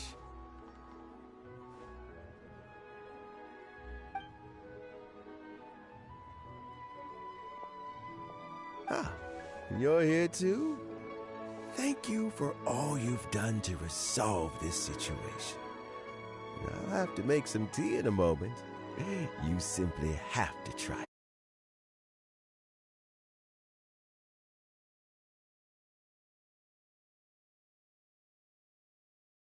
Yes, the exhaustion seems to have gone. My mind is steadily getting clearer again. Luckily, it looks like choosing the Tianshu's successor is suddenly not such a pressing issue after all. My work is mostly wrapped up, so I thought I'd take a minute to check in here. The assessment process comes to an end here, Uncle Tien. In my opinion, Zhi is not suitable for the position. But Qianwei and Mingbo both have potential. You have my gratitude. People can change their loyalties easily. I've always known this. But whenever it happens, it's still a dismal experience. Is it just Paimon, or is Uncle Tien not that surprised? Don't underestimate Uncle Tien. He wouldn't have appointed me as assessment officer if he hadn't had his doubts about Zhi. Normally, the Yuehai Pavilion would be responsible for assessing the candidates. Isn't that right, Uncle Tien? Yes, to be quite honest, I wanted to trust him unreservedly. But I have to be responsible with the position of Tianshu. When I first met Zhi, I concluded that he had no ulterior motives whatsoever. He just saw me as an ordinary fishing friend. In the end, even he changed. But when did it start? I never had any plans to recommend him directly, but I always intended to give him the chance to compete on a level playing field. Family background and fame mean everything to many people, but I had no reputation to speak of when I first became Tianshu. I relied on Ganyu's assistance for all manner of things.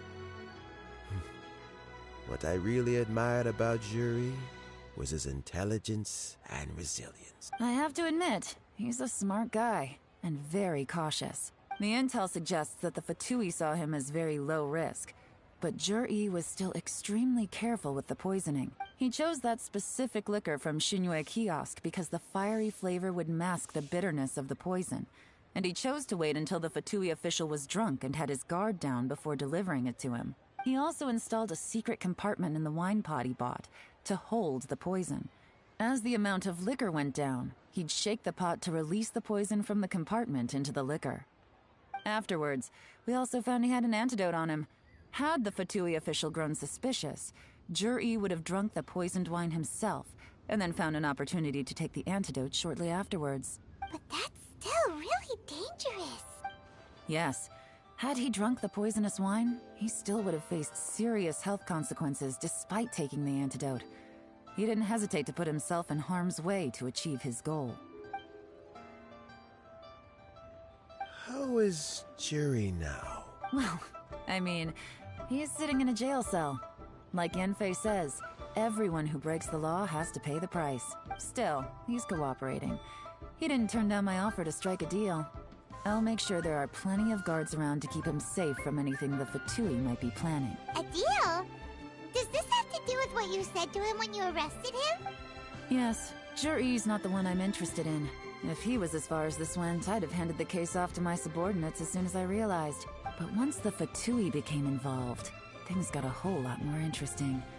I thought I might have the chance to catch a big fish. Well, did you? Almost. Unfortunately, it slipped off the hook at the last second. Uncle Tian?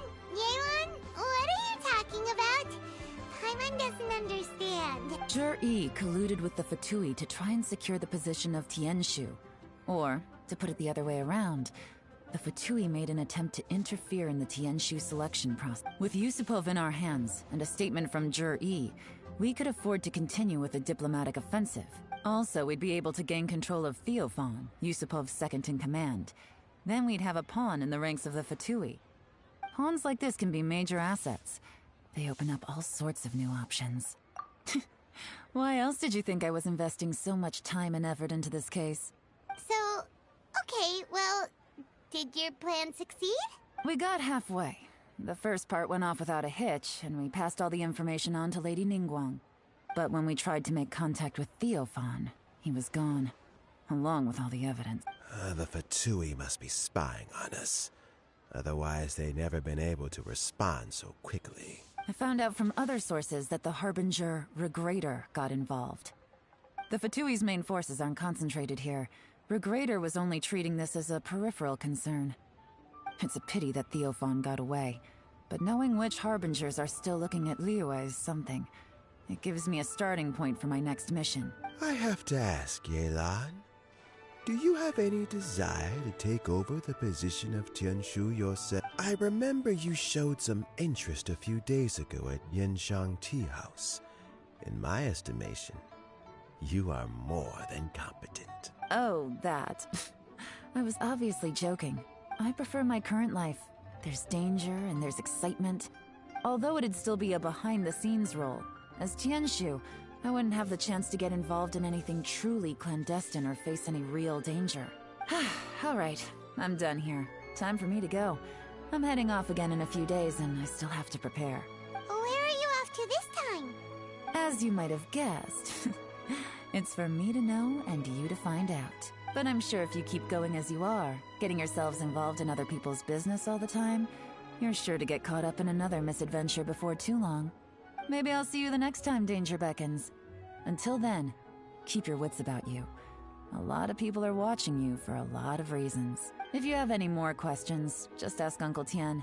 After the recent turn of events, I'd say he owes you one, wouldn't you?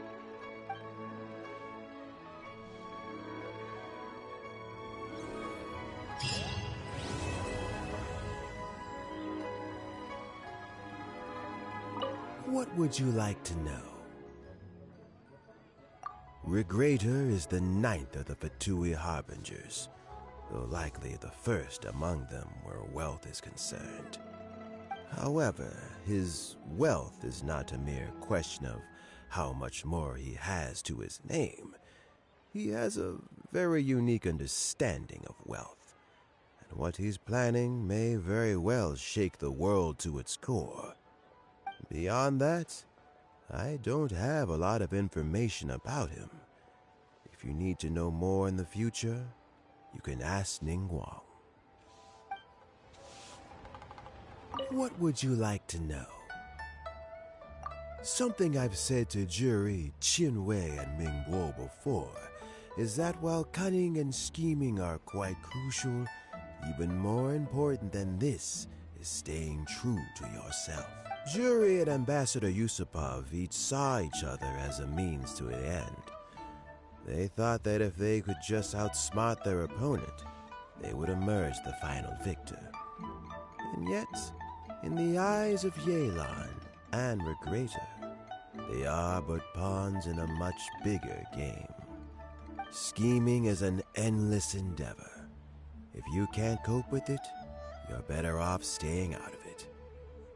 Everyone has self-interest, but you cannot let it be your master. So, don't fight over fleeting gains and losses. Rather, focus on the direction your heart is leading you, and keep moving forward. What would you like to know? As Yelan says, now that I'm on the mend, I should have another few years worth of work in me. During this time, I plan to gradually hand over my duties while mentoring some new candidates. That reminds me. Chen Wei and Ming Bo are still... What would you like to know? Something I've... Jury and scheming. Everyone...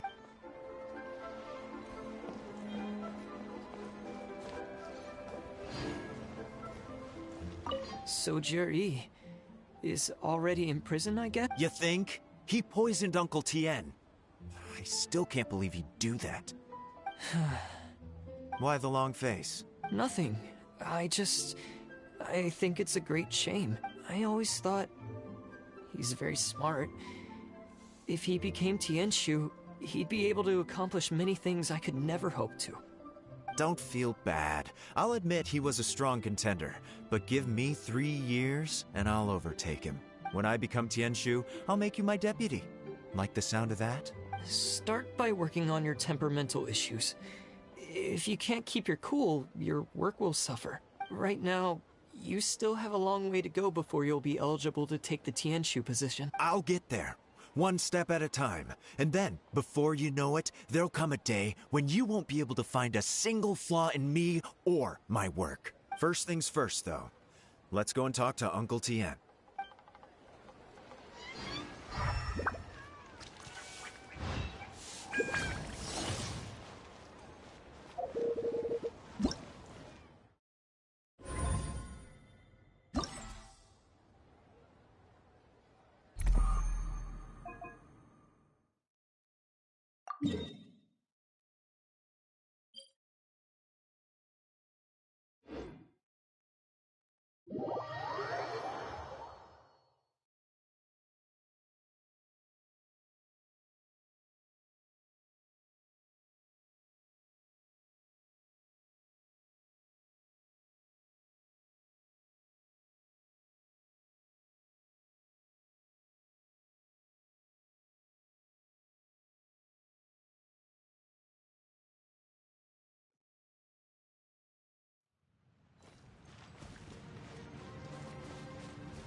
My will embodied!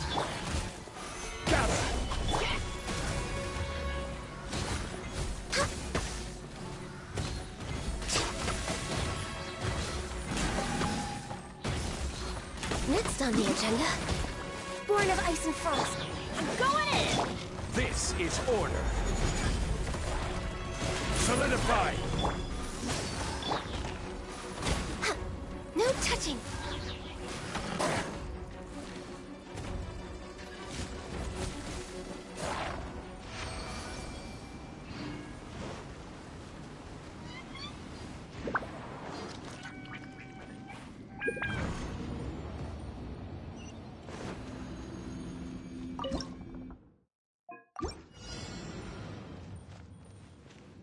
Bow before the abyss! We're way beyond. This is long overdue. Cryo incarnate! My will embodied!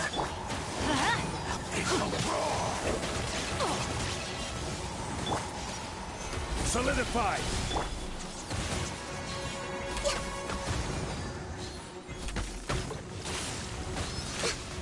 Decimate!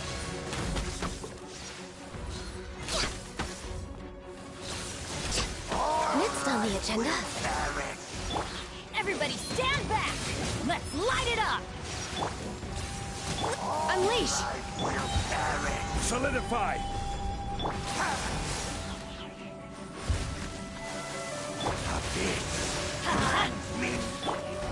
My will embodied!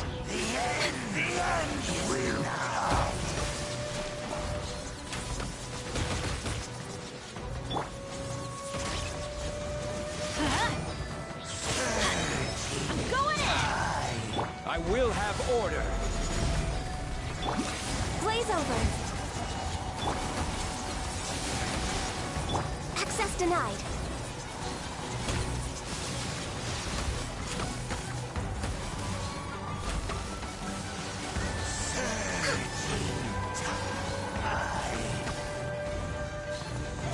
Born of ice and frost. The world will fall.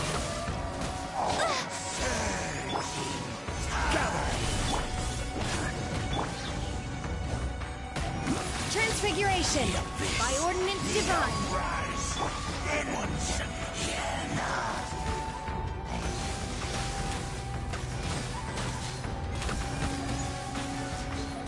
The world will burn.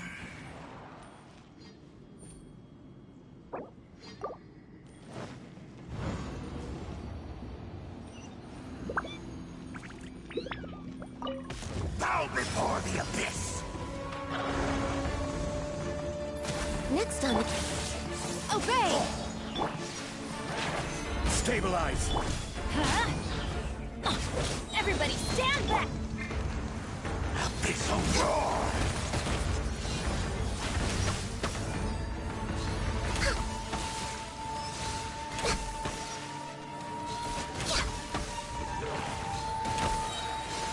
Born of ice and frost. I can...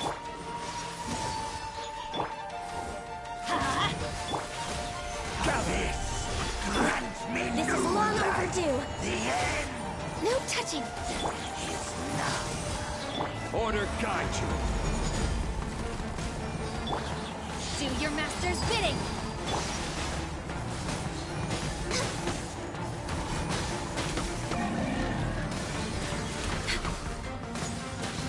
We're way behind schedule. This shall rise once again.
Vengeance will be mine.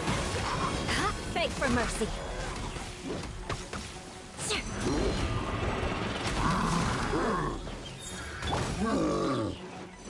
As you wish, mein Fräulein.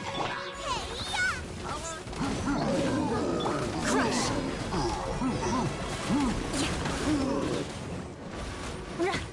I condemn you! Well met. Sacred name, fortune preserver, rise. Out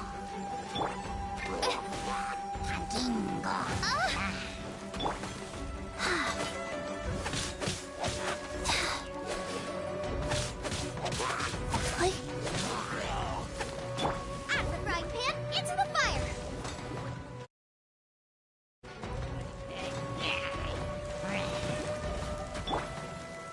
By royal decree, beg for mercy.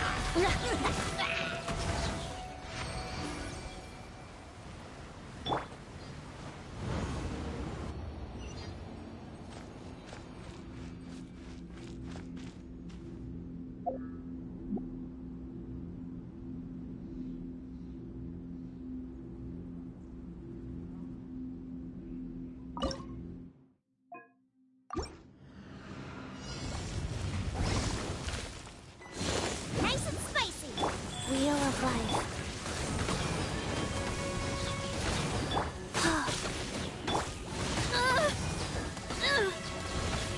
Shudder!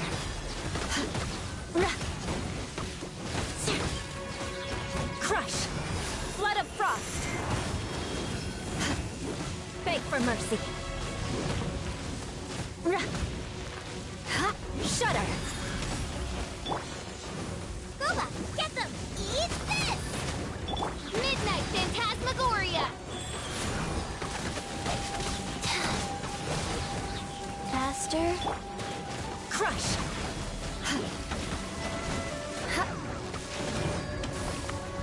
Rack and ruin! Opening box of Adepti tricks. At the frying pan, odds revealed!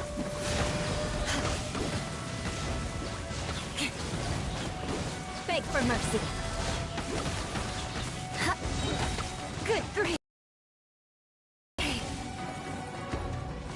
Eye for an eye. Life goes on.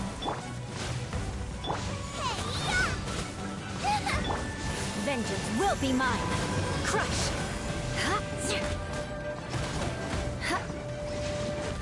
Shudder.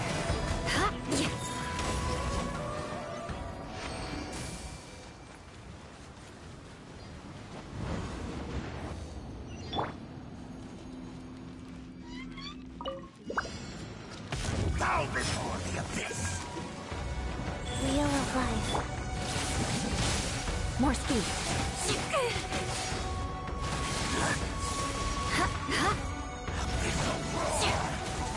Good grief. By royal decree, nice and spicy!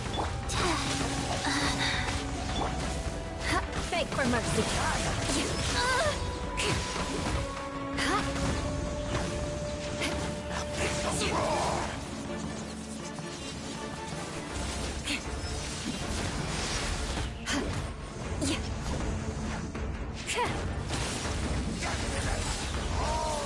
Let us cross swords.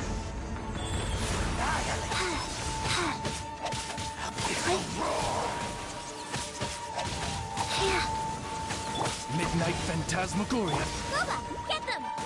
Shudder.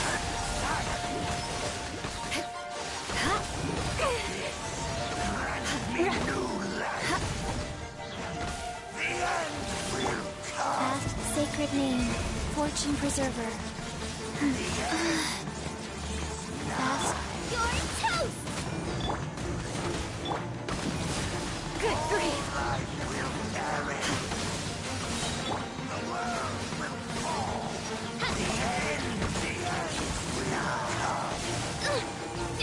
Nice and spicy!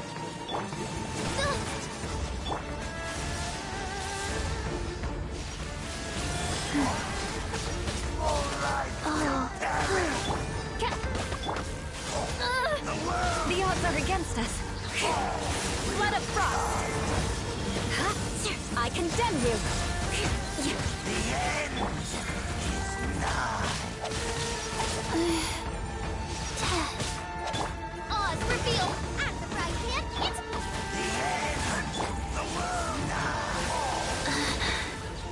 The end will come. Shadow Raven, let night fall!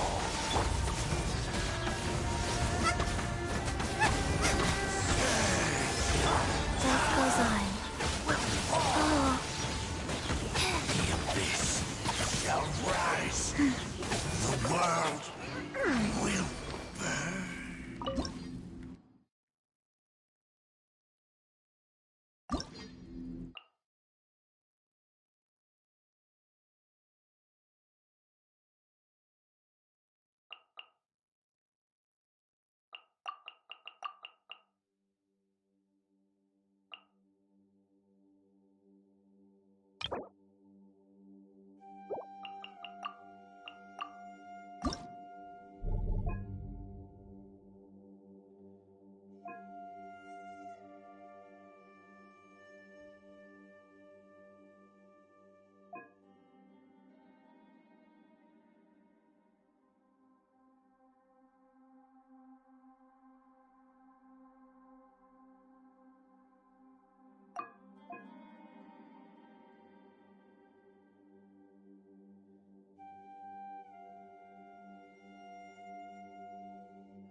embodied.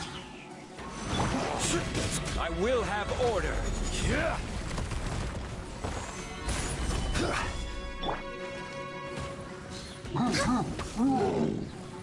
Next on the agenda, we're way behind schedule.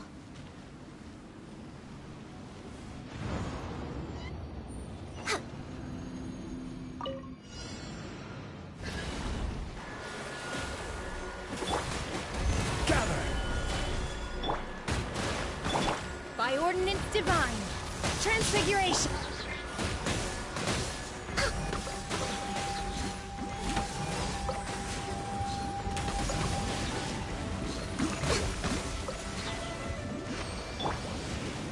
Solidify!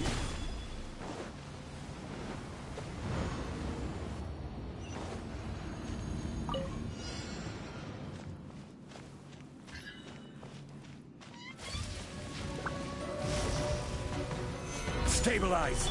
Everybody stand back! My will embodied. This is order.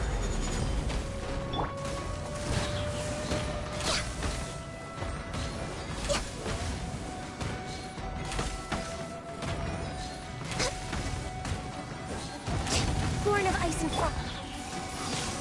Do your master's bidding. Teamwork is strength. I will have order.